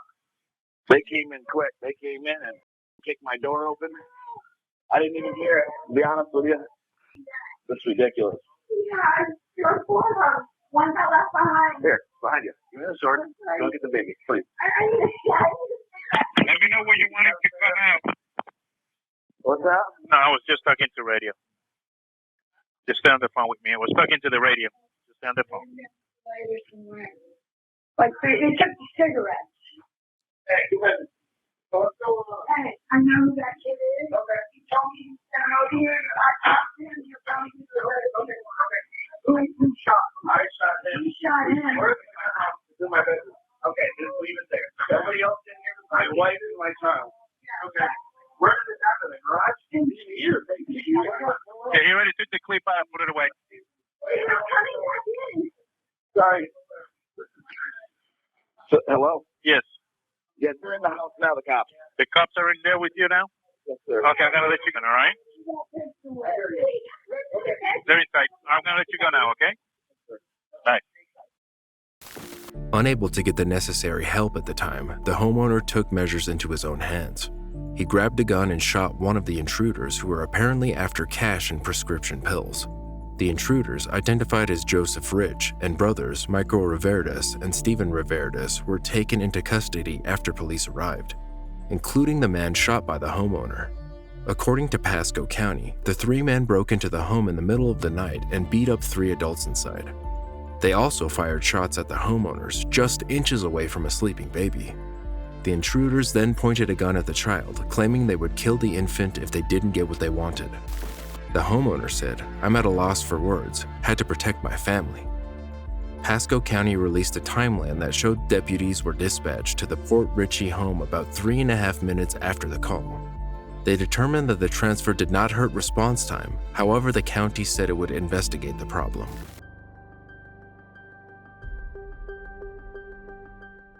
In October 2018, a Beechwood woman couldn't reach her husband after returning from vacation. She saw her husband's car in the parking lot and grew concerned because he didn't answer the door. The distressed wife quickly called 911. When the police arrived in the 2400 block of Brentwood Road, they discovered 59-year-old podiatrist Dr. Richard Warren dead inside his home. He had been shot several times. What's going on there? I just got home from vacation with my family, and I didn't have a key to come in the house. And I see that my husband's cars are here. I was knocking on the door trying to get in. Okay. And the dog, my neighbor was out, and I asked him if he have you been in the house yet? I can't get in, no, sir. Okay, so you think your husband's in the house? I'm assuming that he is, because we have 3 cars, all 3 cars in here. Okay, I'm gonna start the ambulance and the police over to your address, okay? Beechwood Police Chief Gary Haba said investigators found Dr. Warren dead from 5 gunshot wounds in an upstairs bedroom or hallway. Investigators ruled out the possibility of forced entry. According to Haba, no one broke into the home, and police immediately suspected that the shooting was a homicide. The Cuyahoga County Medical Examiner later officially ruled Warren's death a homicide from multiple gunshot wounds, the first homicide in the normally quiet and wealthy Cleveland suburbs since 1994. According to neighbors, Dr. Warren was last seen taking out the garbage a few days prior to his death. As investigators and police worked on the mysterious murder, developed leads pointed to Dr. Warren's sons. 31-year-old Michael and 29-year-old Mark soon became the persons of interest. When the SWAT team arrived at the South Euclid home, they repeatedly tried to contact the sons inside, but they were unsuccessful. 30 minutes later, the team gained entry and the officers took rifle fire from one of the sons. Officers tried to negotiate with anyone inside but were unsuccessful. The SWAT team eventually rammed the tank through the front part of the home and found the 2 sons dead inside the house. Both had taken their own lives. The medical examiner said Michael had shot himself through the mouth and his brother Mark shot himself in the head. According to Chief Haba, neither son had a previous criminal history and had been living at the home in South Euclid owned by their father. After their death, investigators concluded they were responsible for their father's murder.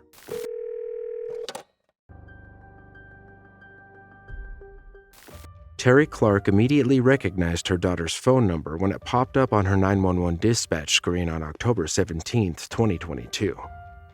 The veteran New Orleans emergency dispatcher had always taught her 16-year-old daughter that she couldn't call 911 to talk to her mom. So before picking up, she peeked at her cell phone to see whether she'd missed a call. She hadn't. And so Terry answered the same way she had responded to thousands of others over more than 2 decades. It would be unlike any other crisis the dispatcher had dealt with in her 24-year career. And she got us in the freezer, Mama. Please. You in the freezer? Yes, she has us in the freezer. Okay, we sending somebody out, okay? What was she wearing? Mama, hurry up, please. I'm going to send somebody out. What was she? She's wearing a green hoodie with a mask. A green hoodie with a mask? Yes, and she got our manager with her, Mama. Please, come on, hurry up. Baby, I'm going to send somebody. I have to ask you these questions. Was she on foot? All right. Yes, she's on foot. Okay, and y'all inside the location? Yes, Mama. Please, Mom, come on. Okay, we're coming. What did she take? Her teenage daughter begging to be rescued from an armed robber as she cowered in a walk-in freezer with her McDonald's co-workers. Tina Hill went to school as usual that Monday. Then, at 5 p.m., went to McDonald's where she worked part-time as a cashier. 45-year-old Terry had started her shift at 6:30 a.m. and decided to work overtime even though she was scheduled to get off at 7 p.m. The call came in around 8 p.m. Terry knew where her daughter was. Tina had started working there a week earlier. It had been, at least in part, her mother's idea. The communication district's computer system also informed the mother of where her daughter was calling from. Still, protocol required her to coax the caller into confirming their location. Terry had done it with thousands of others struck by panic, and she did the same with her daughter. That doesn't mean she felt the same way. She told news outlets, "I processed the call like I normally do with any other citizen that's calling, but I knew it was my child. I was trying to remain calm." After she dispatched the police and hung up, Terry went to her shift manager. She told her that the caller who'd just reported the robbery was her daughter and that she needed to leave.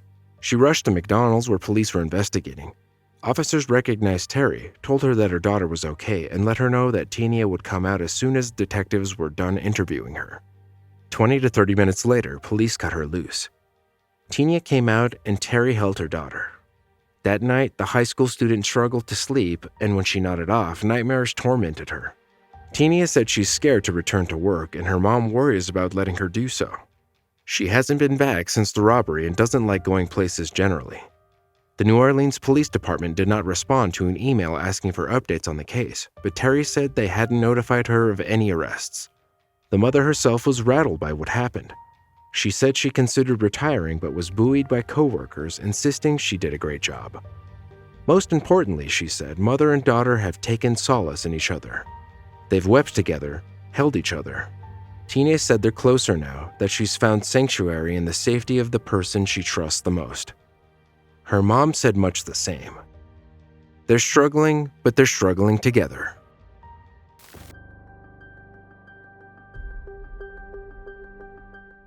Tony Hayes shot and killed his girlfriend, LaCrissa Davis, at the Ames convenience store where she worked in July 2008.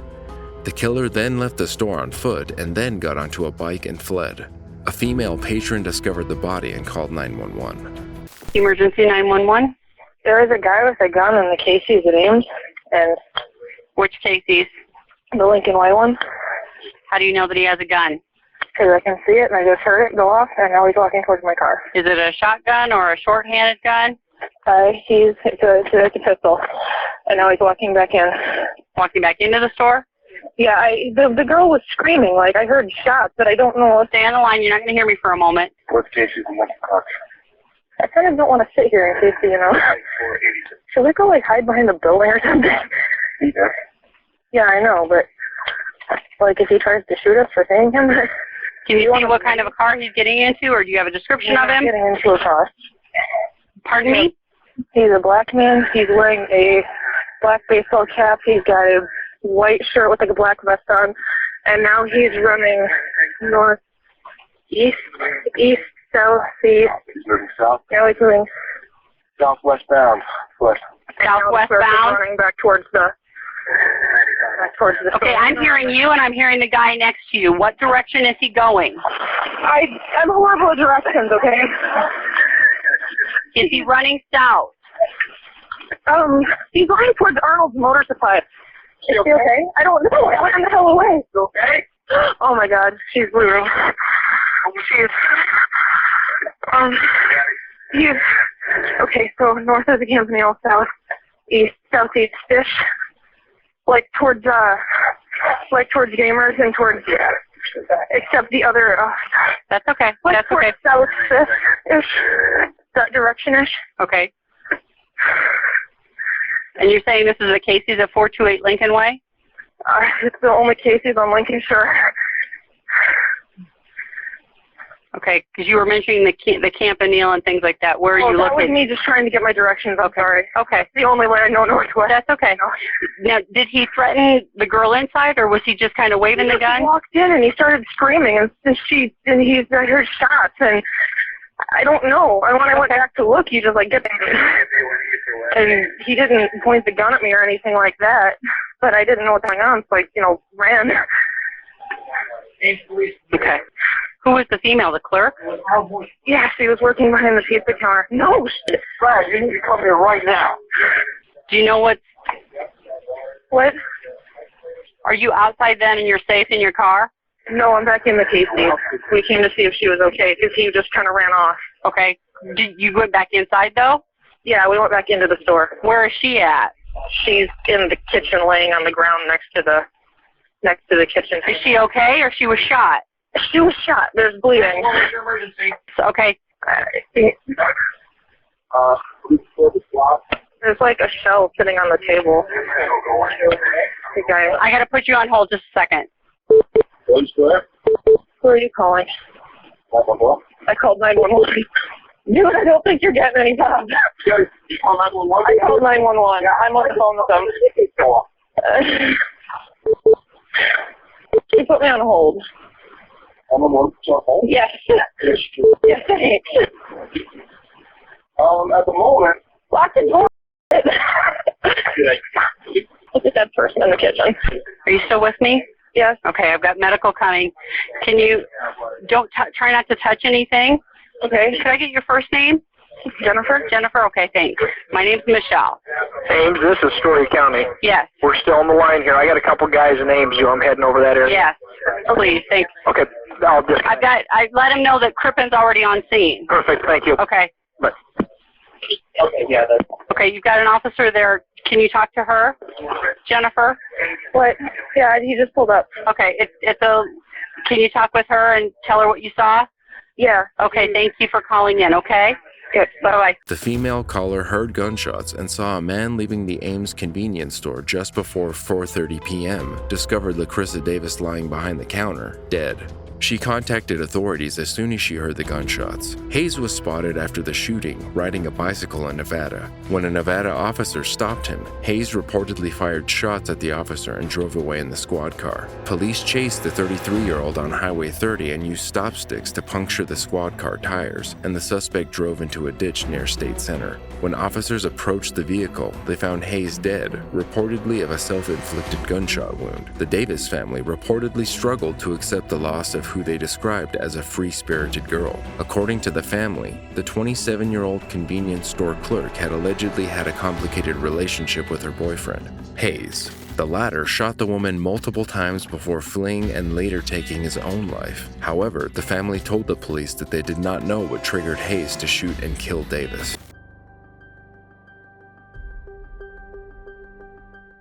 Jerry Antoine watched in horror as his girlfriend, Mariam Abdulrub, was abducted before his eyes right outside his home on August 13, 2021.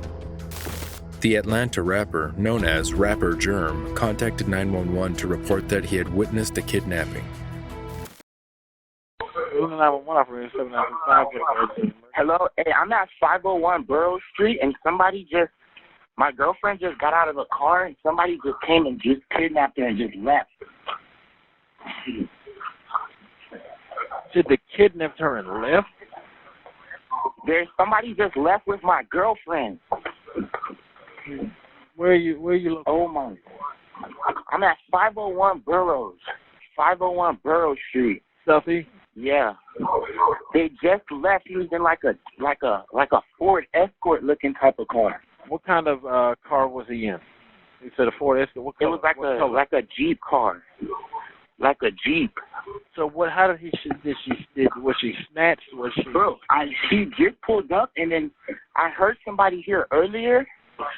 Bro. Oh my God, my car is blocked in. What the? Oh my God. Bro. Okay, sir. Bro. Sir, I need you to stay with me for a second. Bro, what the? Sir, can you hear me? Or you? Oh my God. Bro, I just watched her get kidnapped from in front of my house. What the? Oh What is your name? God. Was she forced into the car? Did she get in the car or did she walk in the car? Yes, I watched it all. I watched everything. He had a gun to her. I watched everything. It was a black I watched everything. Hold on, Jerry. Hold on. He had on a security shirt. Oh my God. Jerry, I need you to listen to me very carefully. I need you to calm down as best you can. And I have a series of questions that I need to ask you. That I need you to answer. Yeah. Okay? I need you to answer them to the best of your ability. You understand me? Yeah. All right. You said that you saw your girlfriend get kidnapped by the driver of a black SUV-style vehicle. Is that correct? Yes. It looked like a Ford Escape kind of car, like a small SUV. Because she just called me 5 minutes ago, and she said, well, I'm about to be here, and I heard her car pull up. Hold on, Jerry. And I hear a commotion outside. Hold on, Jerry. Hold on, Jerry. Hold on. Hold on 1 second. So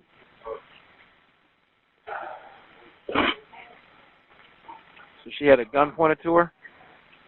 Yes, I watched it all through my window in my front yard. He had a gun to her, and he forced her into a car. He had on a security shirt. What the? All right, Jay. Where are you located? Are you in an apartment complex? No, it's 501 Borough Street, Southeast. So this is a house. It's a house. Okay. All right. Yes. All right. All right. So I have her location in my phone. I'm gonna check it. Like period. I can check it. So you're tracking her location from your phone. Is that correct? I'm loading it up right now. I don't know if she dropped it or not. I think it's in her car. I think she dropped it. All right, Jerry. Well, we'll get a unit at the to you shortly. Okay. We'll get a unit at the to you shortly. Okay, Jerry. Man, what the? All right, Jerry. Jerry, we'll get a unit out there to you soon as we can, okay? Oh my. Atlanta 911 operator 7906. What's the address to your emergency? I am actually at the corner of Lakewood Avenue Southeast and Terrace Way Southeast. I am walking in my neighborhood. Lakewood Avenue Southeast and Terrace Way Southeast. You need police, fire, or an ambulance. I think I may need both police and ambulance. I'm walking by. I see a woman face down near an abandoned home. Let me get you connected with EMS. Hold for 1 moment, sir. Don't hang up. Oh, Lord. Hello? EMS, what's the address of your emergency? Atlanta with a transfer. Call advised Lakewood Avenue Southeast and Terrace Way Southeast. It's like an abandoned home at the corner. I don't know the exact address of it, but it's when you turn onto Terrace off of Lakewood Avenue, on the right side, if you're coming from, I guess, the interstate, it's near like an Exxon gas station, and right across the street from, I think, the Boys and Girls Club. Okay, you said the house is across the street from the Boys and Girls Club, is that correct? Yes, ma'am. It's abandoned. Okay. It's boarded up. There Okay, is what's the phone number you're calling from, sir? It is a cell phone. Okay, what's your name? Tell me exactly what happened.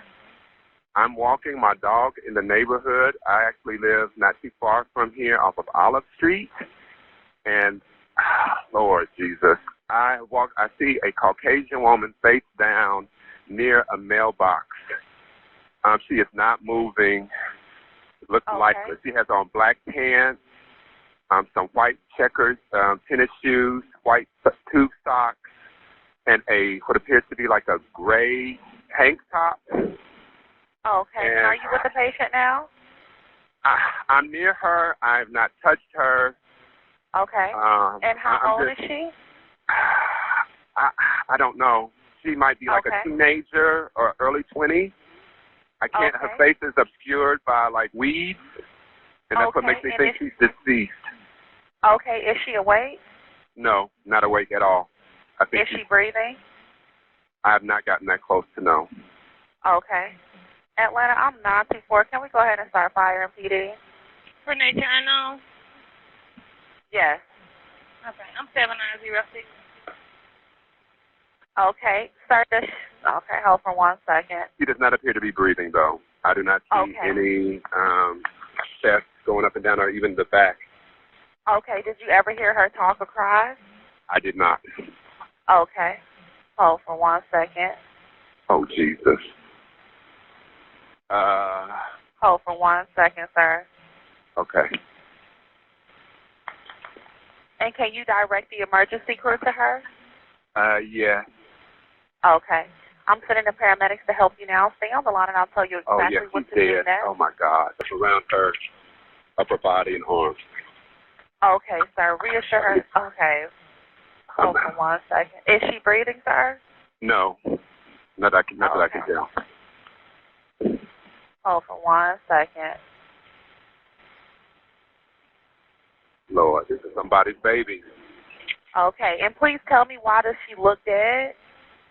She is face down. Her face, her nostrils and mouth are directly into the ground. Okay.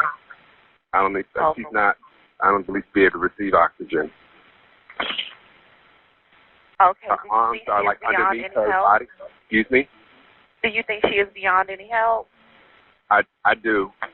Okay. All right, sir. I'm sending someone to assist you. Please leave everything as you found it. Is there anything else we can do for you? No. All right, sir. Help is on the way, okay? Thank you so much. All right, I'm going to be at the corner. I'll stand, and you have my number. You can call me back and give me updates or anything, but I'll wait. Mariam Abdulrab had just finished her late-night shift bartending at Reverie Bar when she made her way to her boyfriend, Jerry Antoine's home in southeast Atlanta. As she neared his home, Antoine, who had been looking out for her at his window overlooking the front yard, witnessed the woman who he had described as his real-life best friend being forced into a car by a gun-wielding suspect.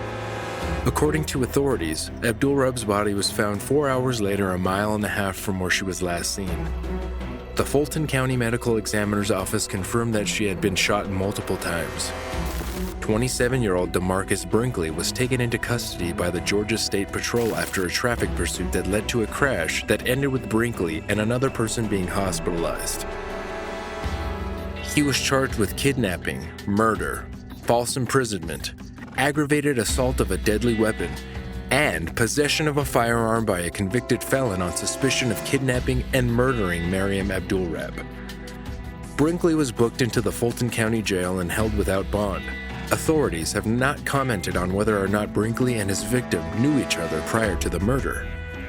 Brinkley was convicted of child molestation in 2013 and was sentenced to 7 years in custody and 8 years on probation. During this sentencing, Brinkley had told the judge that he was on 3 medications, and his defense attorney informed the court that Brinkley had 2 mental health conditions. The judge recommended Brinkley serve his time in custody in a mental health facility. Neither court nor prison records show if Brinkley served his time in such a facility. After serving his time in custody, Brinkley was released on probation in November of 2020. A GoFundMe page was set up to assist Abdulrab's family with her funeral. The page describes her as a bright light with a message reading, "She was kind, gentle, and good. She had a love for animals and art.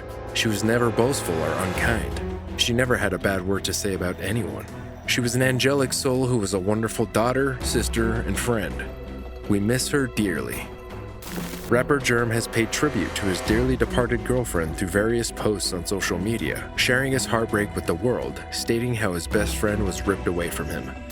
The rapper's many fans and followers responded with sadness and shared their own posts, one of which going as far as painting a mural of her where others laid flowers.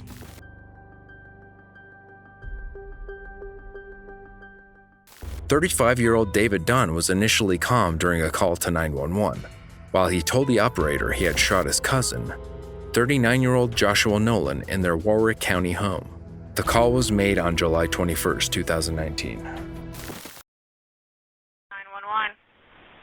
Yes, I just had a situation happen in my house, and I need police and EMT out here immediately. My address is 1038 Nobles Chapel Road.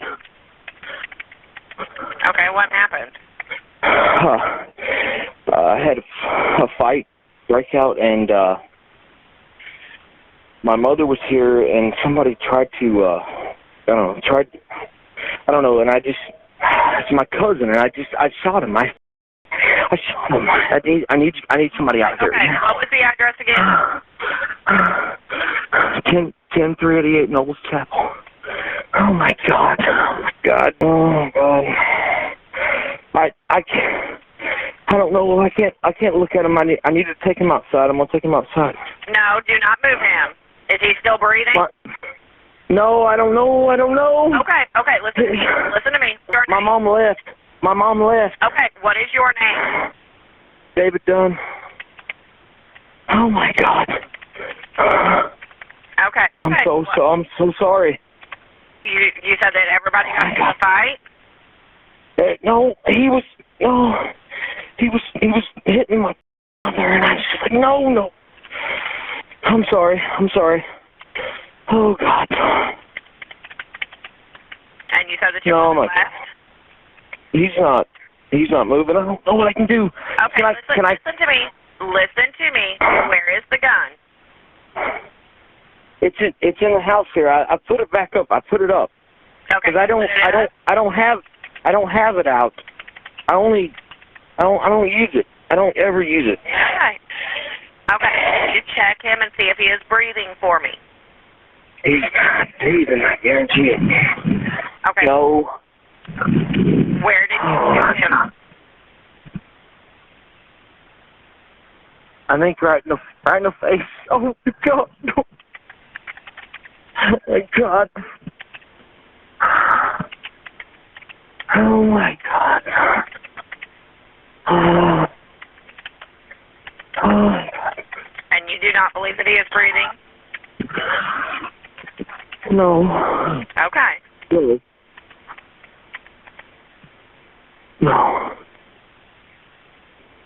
I can't. Okay, I can't bring him back. Okay, listen to me. Do you know where your mother went? She went home. She went where? She went home. Okay, so is this your house? Yes, it's my house. Okay, how many other people are in the house? Just me. Just you? Okay. Where does your mother live? Oh my God. Pittsburgh. Yes. Pike County. Yeah. Okay, just him. Okay, where does your mother live? Petersburg. Oh my God. Okay.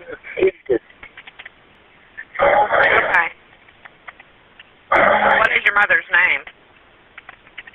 Patricia. Patricia Dillon? No. What? Okay. No. What's her last name? Oh God, done. Oh God.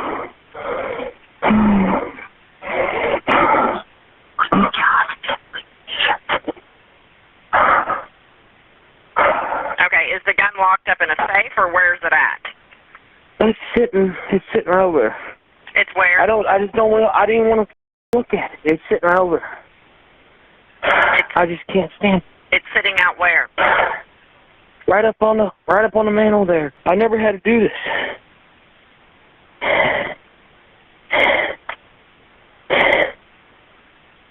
Oh my God. Oh my God. Oh my God. Oh my God. Oh my God. Oh. Okay. When my officers get there, I'm going to let you know. I'm going to need you to walk out of the residence with your hands in the air, okay? Yes, ma'am. Yes, ma'am. Okay. Is there any way that you would be able to do CPR on him? I've already tried. You've already tried? Yes, ma'am. Okay, how long ago did this happen? Fucking 5 minutes ago, 10 minutes ago. There is no coming back. I missed, and I missed. I can't. Okay. I missed. I wanted to. Oh my God. I can't. Hey, is the mantle in the living room? Yes, ma'am. Okay. Has anybody been drinking or anything? No, I've had a couple drinks. That's about it. I don't know, 2-3 beers. I don't know. Okay. Was your cousin drinking? Oh yeah, he was drinking, but he wasn't. No, it was just stupid. It was really stupid. Oh my God.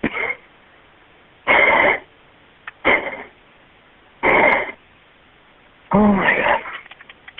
Oh my God. I'm gonna walk outside now, and I'm gonna go outside, cause I need. Okay. Okay. Can you go outside? I need to get some air. I need to get away from it. Okay. Okay. Oh God. Stay on the phone with me, and you let me know where you're at. Okay. Oh my God. Oh, I'm gonna walk out my front door. Or my. Well, I don't want to go out my front door. I want to go out my back door. Oh my God. Oh my God. How do I keep my... Okay. What is your last name? Oh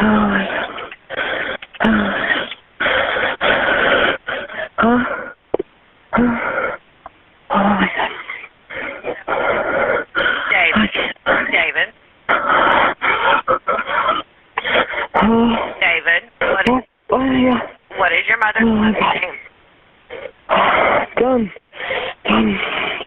That's my mom. Okay, listen to me. David. Oh my God.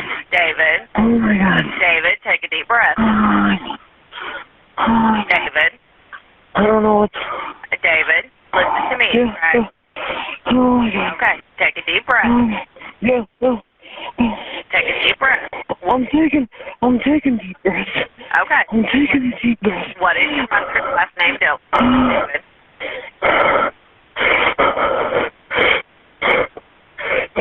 Done, so last name.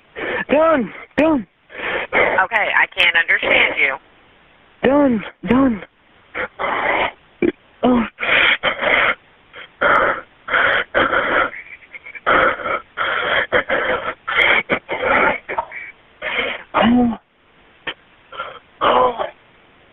David, as soon as you see officers pull up, you need to put your hands up, okay? I'm here. Are you on the front? I'm here. Are you on the front porch?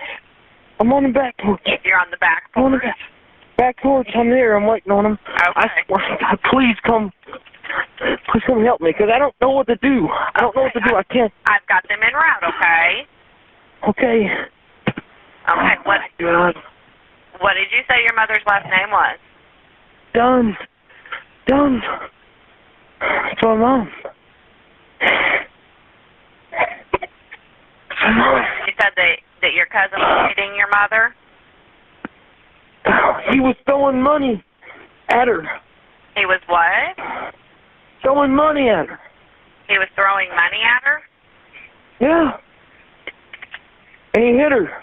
And I was like, good. And I got pissed off. And he told me what. I acted wrong. I did the wrong thing.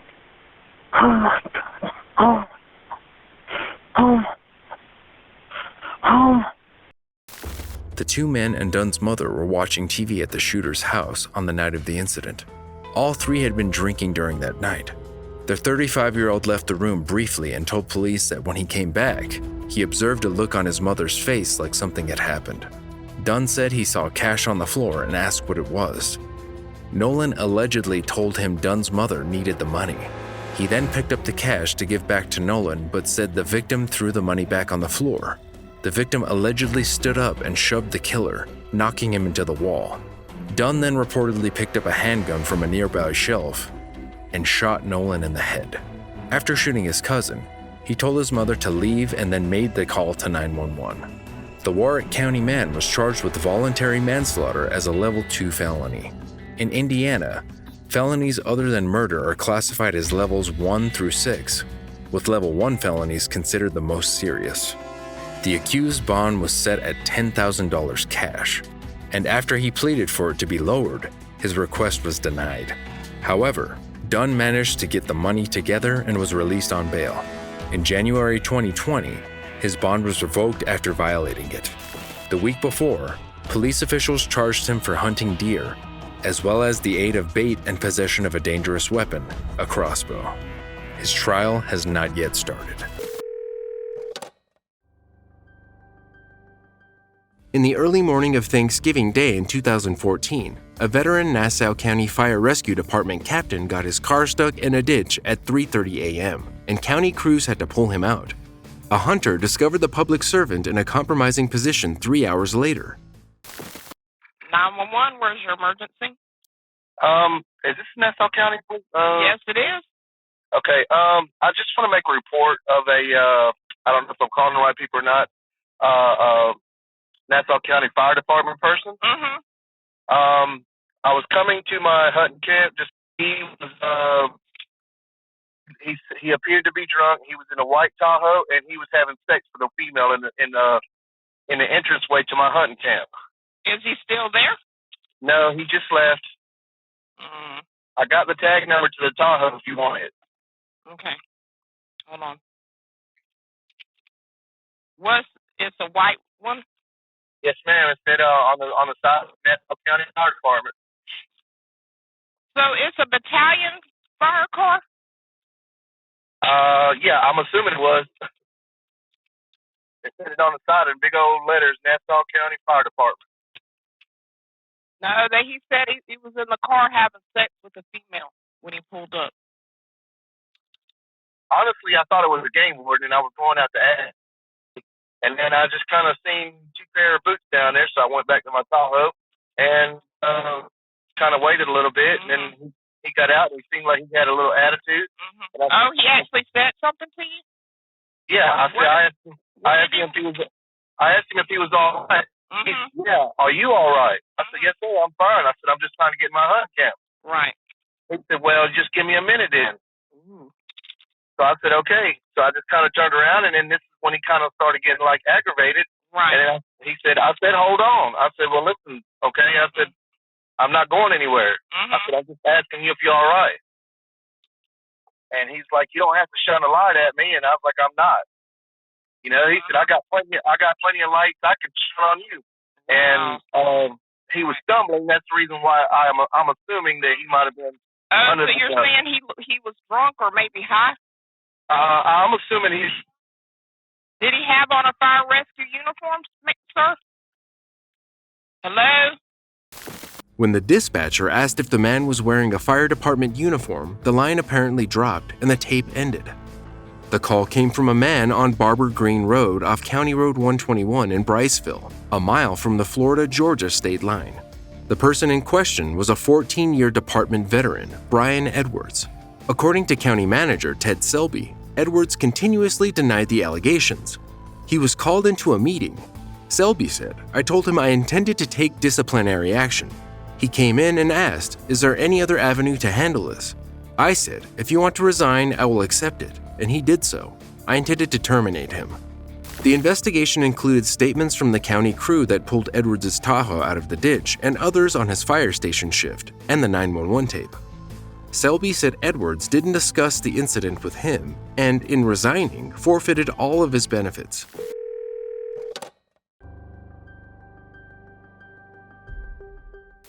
Sibling rivalry happens every day, but it's not often that it ends in a 911 call. 911, what's the address of your emergency? It's county of the 438. Just talking. Don't talk over me. County. Do not talk over me. You're welcome. Ma'am, what's Oh, going you're on there? welcome. Thank you for talking over me. Ma'am, our policy is for the other agency that you were talking to announce the call. So what's going Okay, on? but I am talking. I am talking, though. That means do not talk over me. I am the one with the emergency. I am the one who is about to pay you guys through my taxes, through my call. Right? Yes or no? Can you tell me Yes what's going or no? on? Ma'am, if you're going to continue to yell, I'm going to disconnect the call. Have a good day. Bye-bye. When officers responded to a domestic dispute in Columbus, they were met with more aggression from the caller. The June 2022 dispute over thrown bacon caused the body cam footage from the responding officer to go viral. Hello. Hi. Sorry about that. That's quite all right. What's going on? A domestic dispute. Okay. And it's over. Everybody's okay? Everybody's okay. Are you the one who called? No, my daughter did. On you? No, on my son. All right, well, I need to talk to him. I need to see him. It is, you can see him, it's fine, it's 193. 193. Sullivan Clarendon in the alley south and east of 48A. I'll have him come out, if you don't mind. That's fine. Okay. Is there any weapons involved? No, we don't. I have one in the safe, it's locked up. You need to, you cannot do that. I'm here. You have to unlock the door. I'm here. Open the door, please. He's That's fine. not. I'm not coming in.